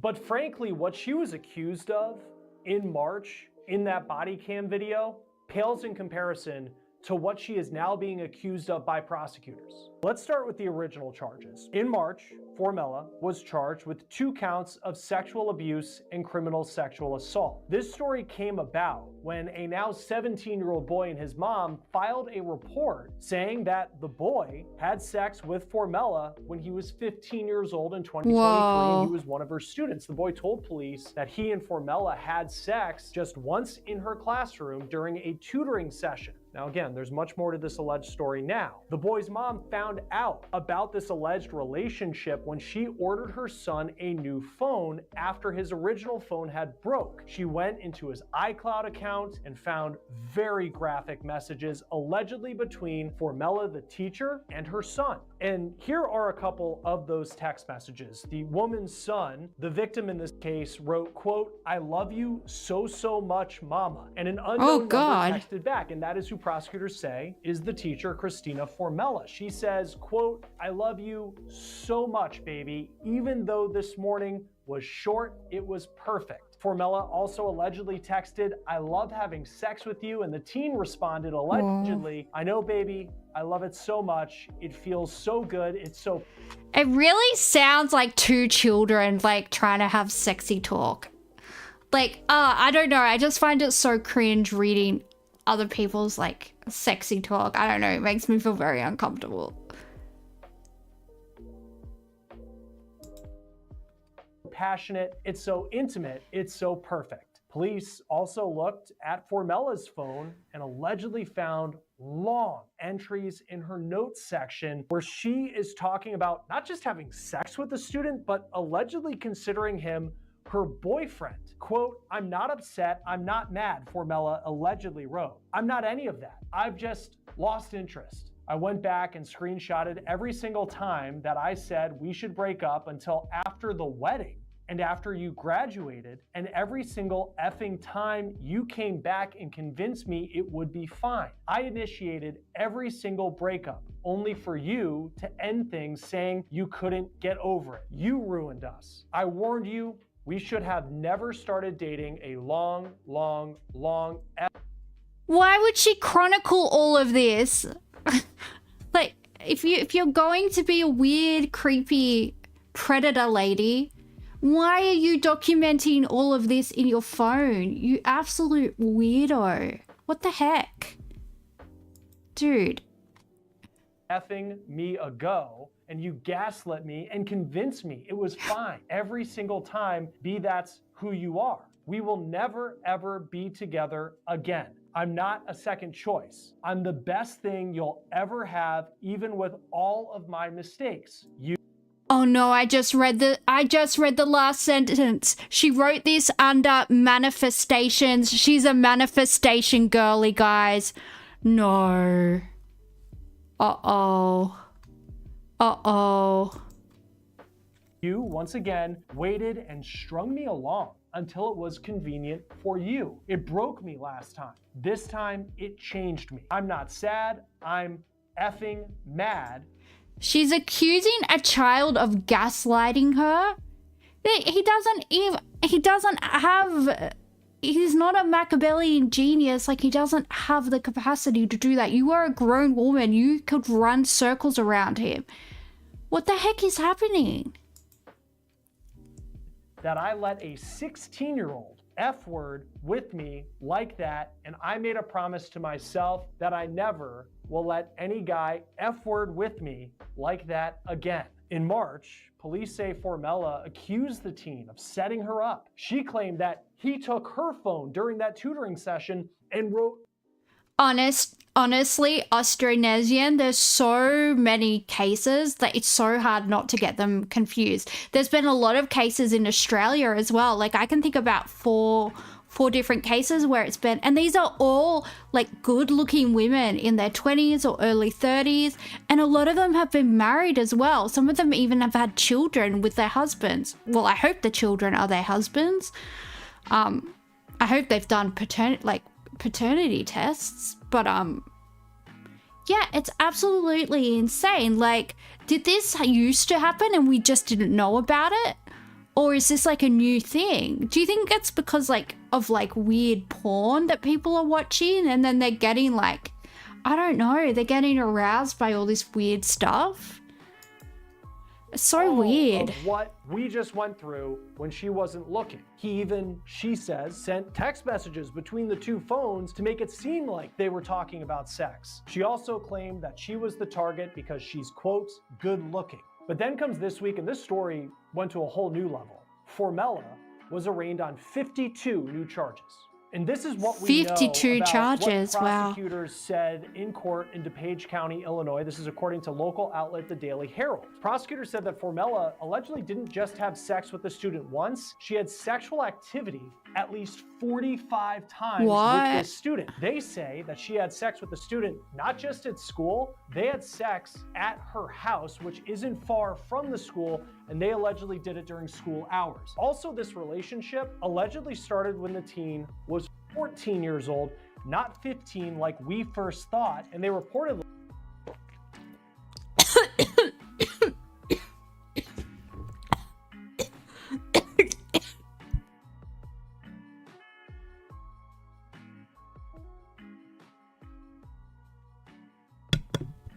Sorry about that. 14 is so young. Oh my goodness. In Australia, it's so cooked. Your science teacher was banned from the school 3 times due to inappropriate behavior, but kept returning due to low staff. Yeah, well, I was saying in a previous stream, I had a PE teacher try to molest me, but it was sort of like something that everyone used to joke about, right? Because he used to like, we had him for PE and for health, and he used to sit on like the edge of my desk in like his little Adidas shorts, and he was always being really flirty with me. But then one day he gave me detention all by myself, and then one of my friends was looking for me at lunch, and they asked where I was. And then they said the name of the teacher that gave me detention, and they were like, oh, in what classroom? And they came just in the nick of time. Yeah, so that was when I was like 16. Sorry, guys, I have the flu.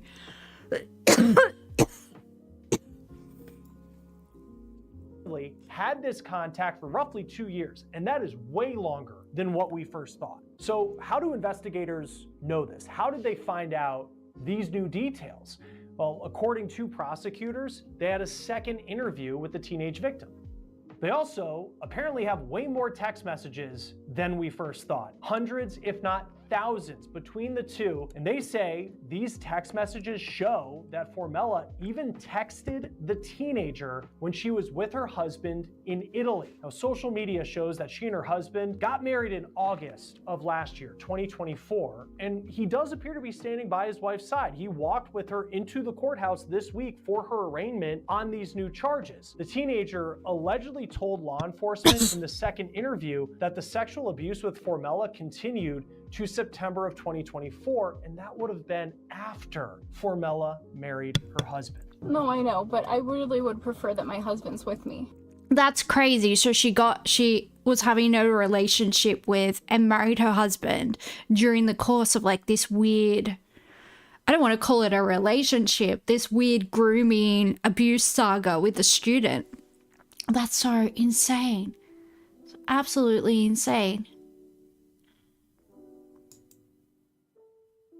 Of course. Prosecutors say Formella told the boy that she didn't intend to marry her now husband because he was having an affair and she was going to get millions of dollars if their marriage came to an end. Prosecutors have said that they don't believe her husband knew about the relationship that Formella allegedly had with this teenage victim. Here are the new charges Formella's facing. 20 counts of aggravated criminal sexual assault, 20 counts of aggravated criminal sex abuse, 6 counts of indecent solicitation of a child, and 6 counts of grooming. I do have to put you in handcuffs and bring you to the police department. Just a dime. Well, hopefully they give her more than a slap on the wrist. Jeez, that's insane. Those are serious charges as well. Those are insanely serious charges. I don't know what the sentencing guides in whatever state she's in the US look like, but I couldn't imagine her doing like less than 10-15 years. I don't remember. They did say where it was, but I don't remember. Yes, unfortunately, yes. I'm like willing to go with you. I get it, yeah. Unfortunately, we have to do it that way. A grand jury indicted Formella on these charges in May, but it just came to light this week when the new charges were unsealed. Formella is also still out on bail, and that's a point of debate because prosecutors tried to have her detained, but the judge opted for her to be put on GPS monitoring to stay away from the teenager and the school, and they also have put software on her devices to track her.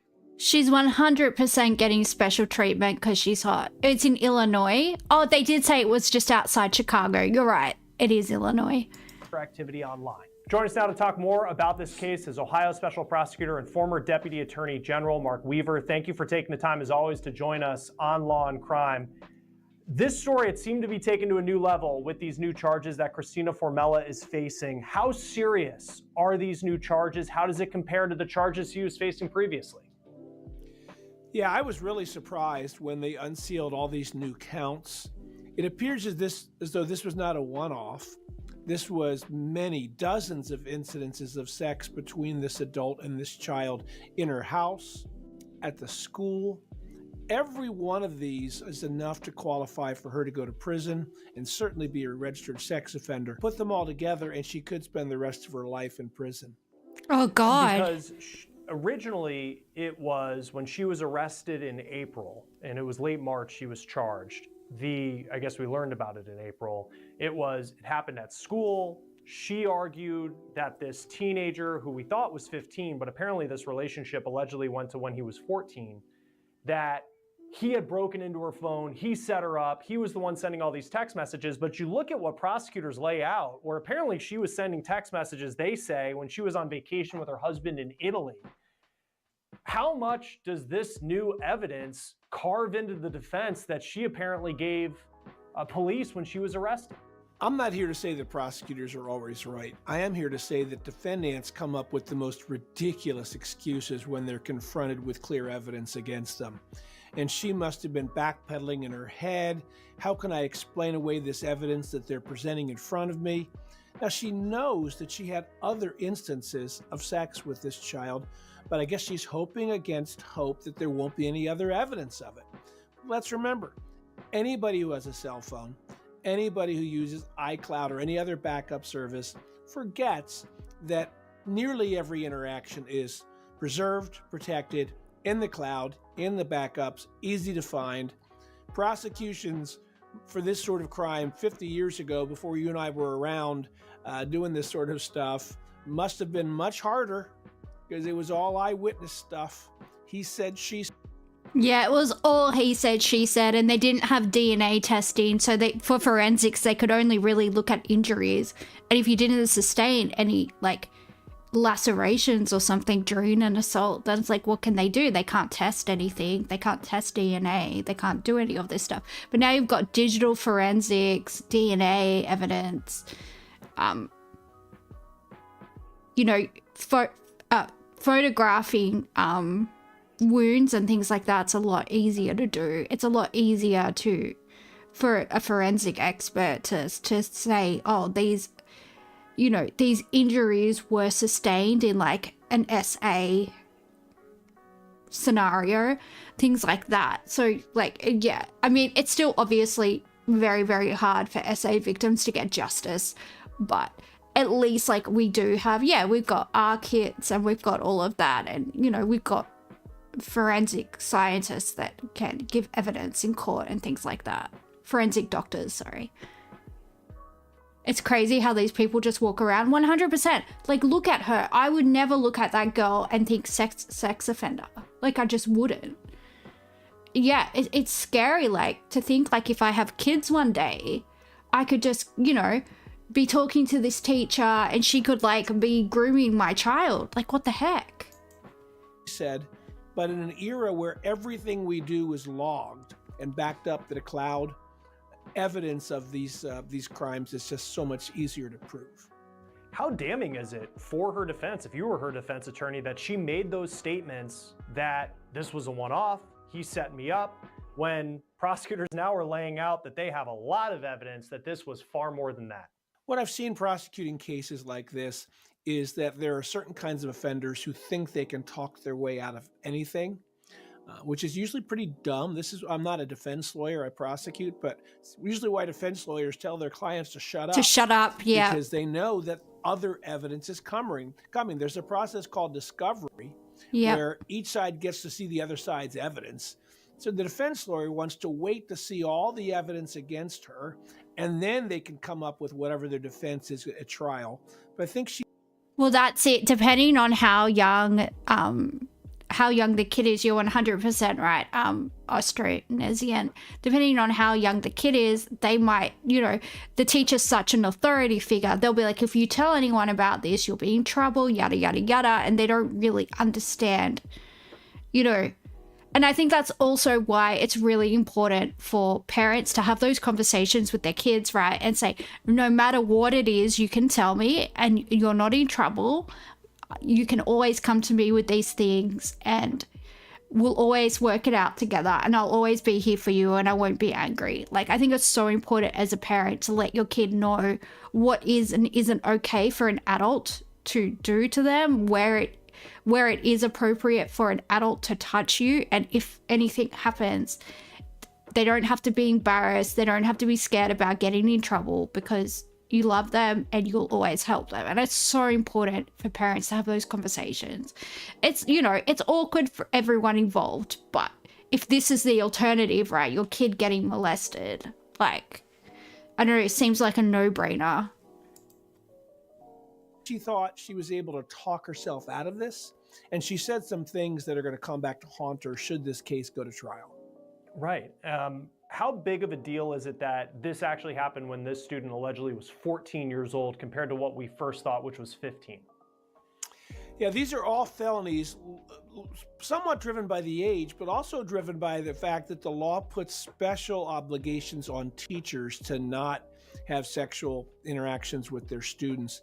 Even if he were older, it would still be a crime because we expect teachers to not do this. And so there are so many felonies here that the defense lawyer is almost certainly coming to the prosecutor and saying, please, can't we work this out in some way where this woman will be able to be free, maybe in her 50s or 60s. I think she's 30 now. Yeah. So it's unlikely any outcome, absent some crazy twist that we don't know about, it's unlikely that any outcome is going to result that won't keep her in prison until she's near. Well, it seems like she's actually going to get serious time, which usually doesn't happen with these cases, right? From what I've seen, like maybe they might get a few years, but then usually they're out on like good behavior and on parole pretty early. Especially like when they have professions like teacher or something. I don't know. It seems to work in their favor somehow. But yeah, like this is like taking the ages out of the equation. Like this is she's in a position of authority over a student, right?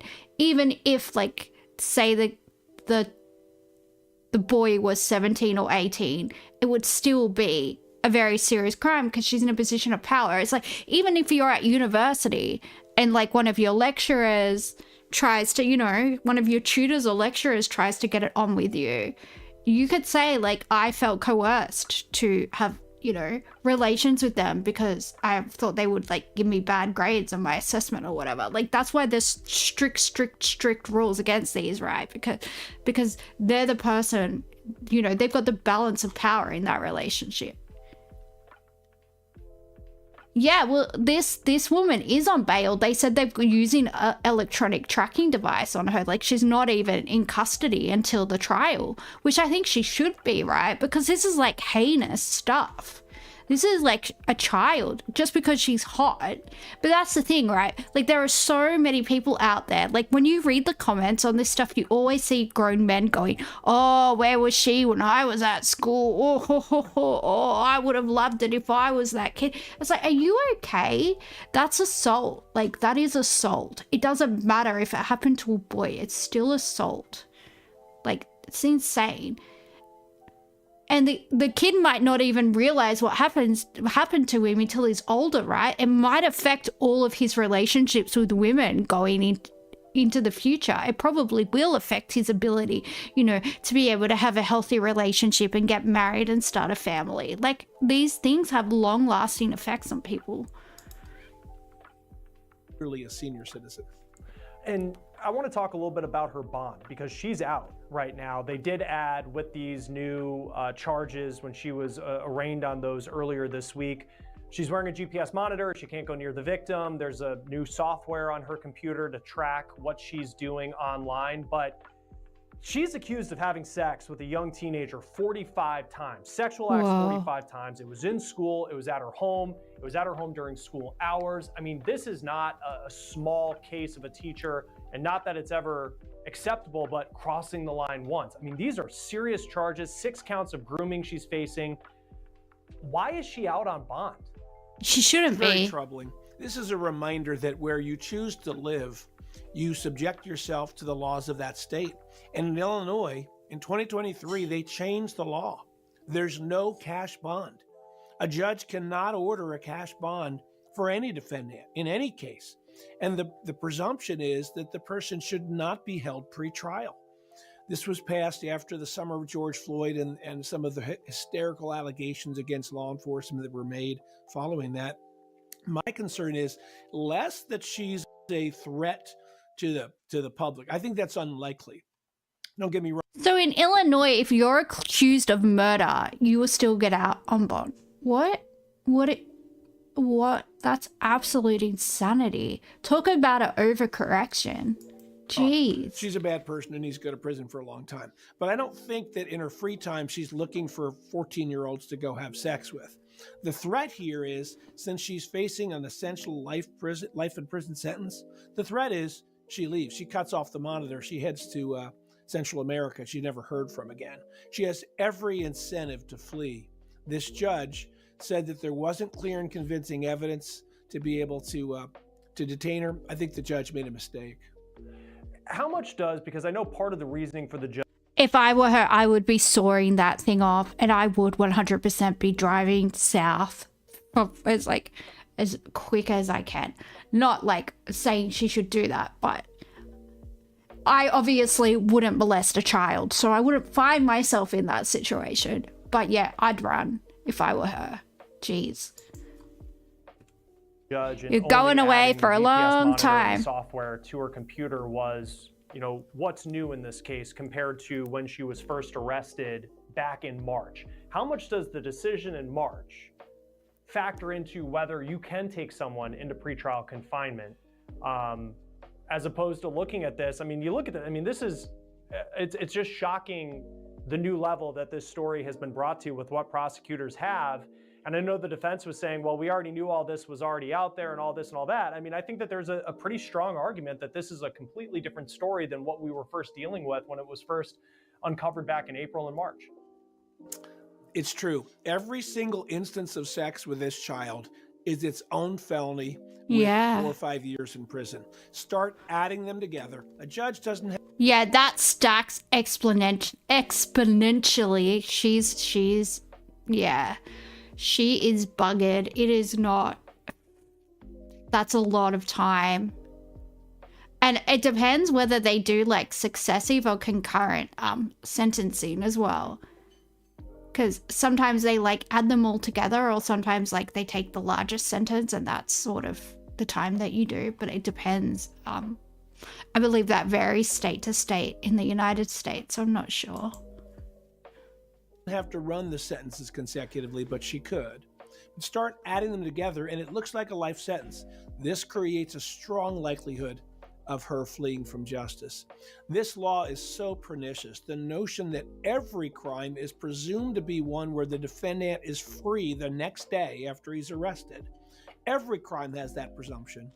And that the prosecutor, they call them states. Yeah, it's not petty theft. It's violating a child, defiling them, stealing their innocence, ruining their future potential to have healthy relationships. Like, that is such a serious thing to do to somebody. Like, and I'm glad the sentencing guide seems to reflect that. But yeah, she needs to be in custody until the pending trial. Like, she shouldn't. Oh, she's not going to go out and rape, other children. Okay, it sounds like she thinks she's in love with this kid, judging by that insane manifestation letter that she wrote. But that doesn't matter. That's neither here nor there. Like, just I don't know. I can't even articulate all my feelings. It's just insane. Lock her up, I guess, is what I'm trying to say. Not about Hillary Clinton, about the R-word lady. Attorneys in Illinois has to file a special motion and ask for a special hearing in the hope that he can overcome by clear and convincing evidence that somehow this defendant has no other way of being kept from fleeing other than prison. And the judge even lamented from the bench that the law was handcuffing her. It's a bad law. Illinoisans ought to petition their legislators to get it changed, and this is just the latest example of how it hurts people. Because I know the other argument is, oh, she's, we have a GPS monitor on her, so we know that she's not going near the alleged victim. I think when you look at this, dozens of times that they've had some sort of sex act, according to prosecutors, there are these text messages, which if you've read those are over the top, to say the least, and explicit. She talked about not wanting to marry her husband and she would divorce him and get millions of dollars. So apparently she's got resources as well. Why not look at this and say that this is someone who does want to be close to this victim and should be in bars ahead of trial to protect the victim in this case? I think that's a fair argument too. Again, most of us look at this from our own common sense perspective, like, wow, if that happened to me, I would never go contact the alleged victim. But she's a megalomaniac. Her statements suggest that she's a megalomaniac. Somebody who does these things already has impaired judgment. So you make a fair point. She's likely to approach him because, quote unquote, they're in love, or because she'd like to shut him up, either or. That's one reason why she should be pretrial detained. Yeah, I think she should be in custody pending trial for sure. It's scary. I 100% think, I don't even know that the GPS bracelet, I mean, how hard are those things to get off? Like, if you've got a pair of bolt cutters or something, like, what are they made out of? Like, I'm sure you can get an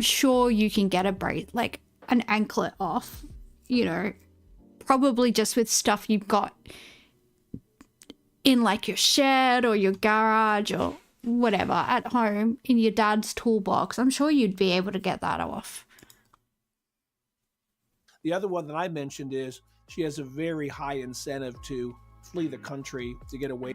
You're pretty sure there's an alarm when you damage it? Yeah, I mean, I'm sure there is, but I'm sure there's also probably something on the dark web where you can take it off and, just leave it in your house while you drive. But she would only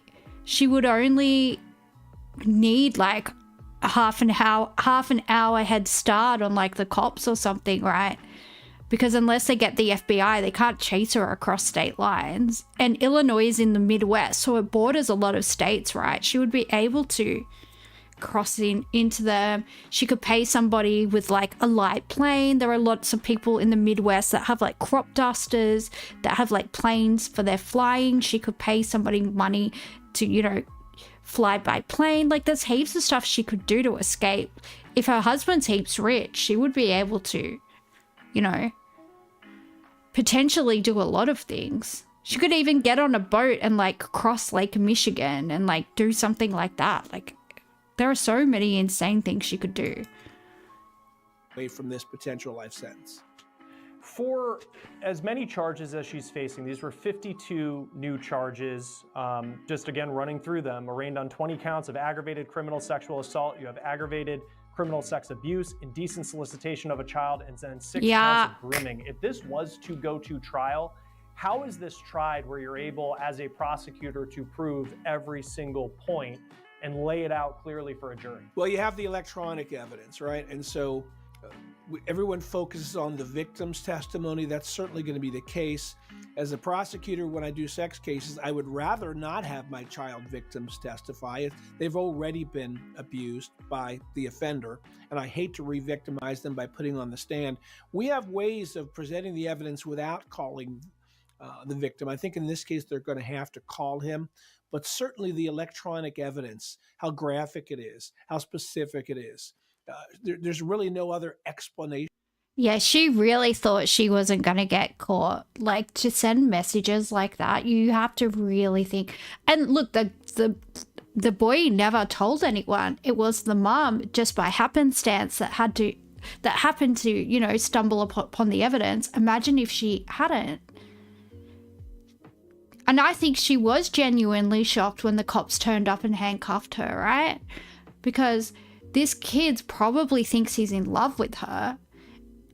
And yeah, if the boy didn't get a new phone and the mum wasn't, you know, on the iCloud, you know, fanging around and doing whatever, it might not have ever come to light and she would just get away with it. Insane. For what was going on other than these charges. I frankly will be shocked if this goes to trial. I think there will be some agreement of a plea agreement that will allow her to get out. Again, as I said, maybe when she's in her 50s or 60s and be a registered sex offender for the rest of her life. Prosecutors feel a strong influence to not put victims on the stand unnecessarily. What's the timeline potentially for a deal to be reached or a trial in a case like this where, you know, so she's been arraigned on these new counts yesterday, which is Tuesday at the time we're recording this.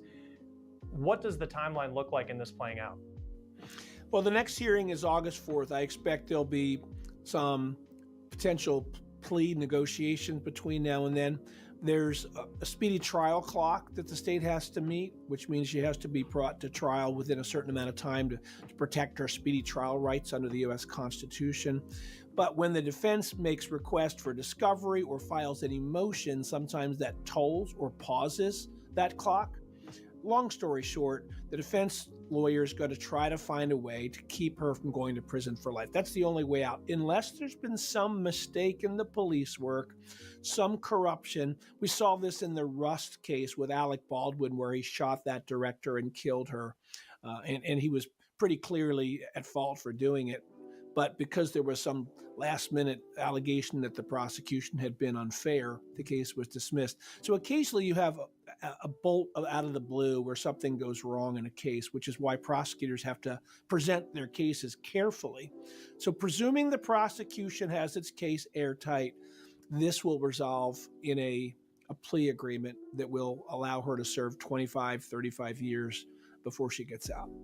If she still goes with the my phone was hacked argument, if she was sending text messages from Italy, I presume prosecutors, you'd be able to get the location data of that to be able to show that it was not being sent. They can get everything now. They know if you were out there getting those death cap mushrooms, what site you saw them on. Like, yeah. Guys, if you're going to commit a crime, do not bring your mobile phone with you. Not good. I shouldn't be giving advice to criminals, but that's my advice to you criminals. Don't take your phone with you when you're like committing crimes. Leave it at home and don't send messages to people about your crimes. Jeez. Sent from a student's classroom, but across the world. Yeah, this goes back to my previous point that all the things we do with our phones are logged. Where we are, what browser we use, what time it was, who it was sent to. So she's going to be fighting all of that electronic evidence. She's going to be fighting the boy's story about what happened. And she's going to have to try to present this with a straight face. I don't think jurors are going to buy it. Not in DuPage County. DuPage County is exurban, suburban Chicago. Yeah, but how many middle-aged men on the jury are going to think she's hot and just want to return a not guilty verdict and just ignore the evidence? Or think, oh yeah, but she's hot, so he can't be too traumatized. Like, there are people that are going to think that. Chicago, a little more conservative jurisdiction than Cook County, which is where Chicago is. There might even be women on the jury that have fantasies about young boys as well. There might be women on the jury who are like, oh yeah, I've thought about, like, you know, having a fling with a younger man or something. Like, there are so many sickos out in society. I'd be surprised if jurors in DuPage County bought that. And then, Mark, you try these cases, and I've talked about a lot of cases on my show that are teachers that, and it's putting it lightly to say they cross the line, but they groom kids, they have sex with children, and that's what the allegations we're dealing with here. In your experience, why does this happen, and why does it seem to happen so often? It's happening more than it probably did 50 or 75 years ago because teachers and students now interact outside of the school setting via social media and other digital means. So used to be, before all of this technology, you might bump into your teacher when you're out at the grocery store. As the guy talked about Mr. Lai? I don't know. I'd have to look that up. I can look it up and maybe we can look at it tomorrow night or something. Right, but you'd be with your parents or whatever. And the notion of seeing your teacher outside of school is very unusual. Now, following your teacher on Instagram or texting her on Snapchat. That's so weird. Other sort of digital means are so easy to do and so easy to be away from the gaze of parents. Parents would not know about it. Yeah, have strong boundaries and make it so that your students can't find your Instagram. That's so weird. Use a pseudonym, use a different picture. Your kids should not be like looking at how many shots you had on the weekend. Like, it's just weird. It just creates all sorts of problems. And we're in an over-sexualized culture. One of the cases I prosecuted recently where a wrestling coach and his wife were having sex with many of the students, some as young as 13 on the wrestling coach. It was the wife having the sex and the husband. What? The wife was having with the kids, and what was the husband watching? Like a cuck situation? Is that what he's going to say? Please, I cannot deal with this anymore. Putting her up to it. In that case, well, I filed a motion with the court asking for a long sentence, and I pointed to the many instances in movies, TV shows, and songs where it's celebrated when a young boy has sex with a teacher. Somehow that's exciting, that's wonderful, that's something young boys should look up to. It's not.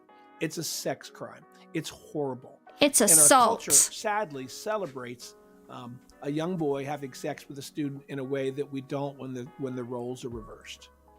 And then lastly, Mark, I think of that, what you just said, and it's kind of the elephant in the room, I think, in this story is if Christina Formella was 65 years old, or a man, and was accused of these types of crimes, would this case be prosecuted differently? I mean, she is a 30-year-old. You typically don't see, I feel like, cases like this where it's a little bit more shocking based on her background, her age, she's married, as opposed to being your stereotypical kind of creeper that we see in a lot of these stories.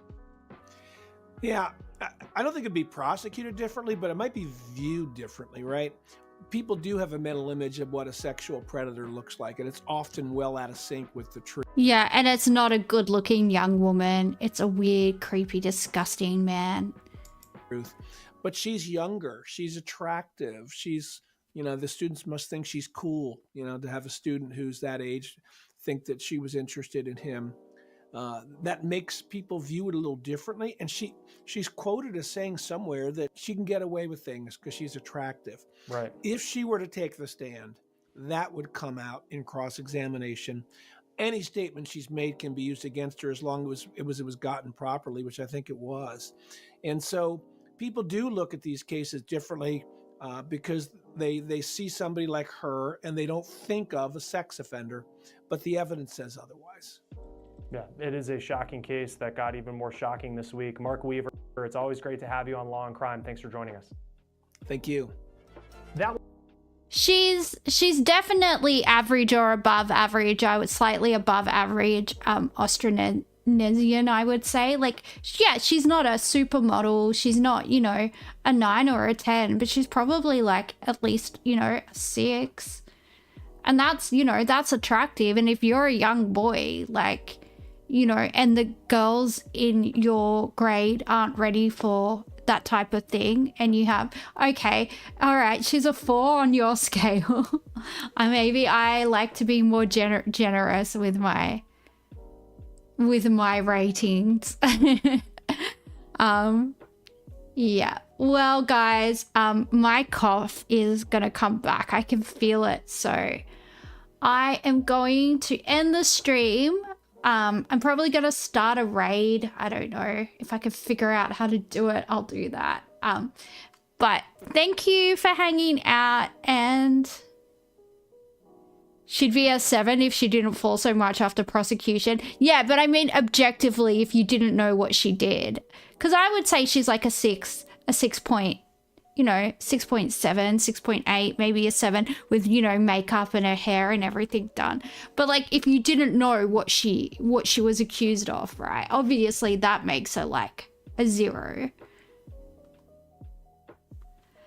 All right, well, thank you for hanging out, guys. Gonna put the ending soon screen up. Yeah, thanks for hanging out and see you guys hopefully next time. Bye.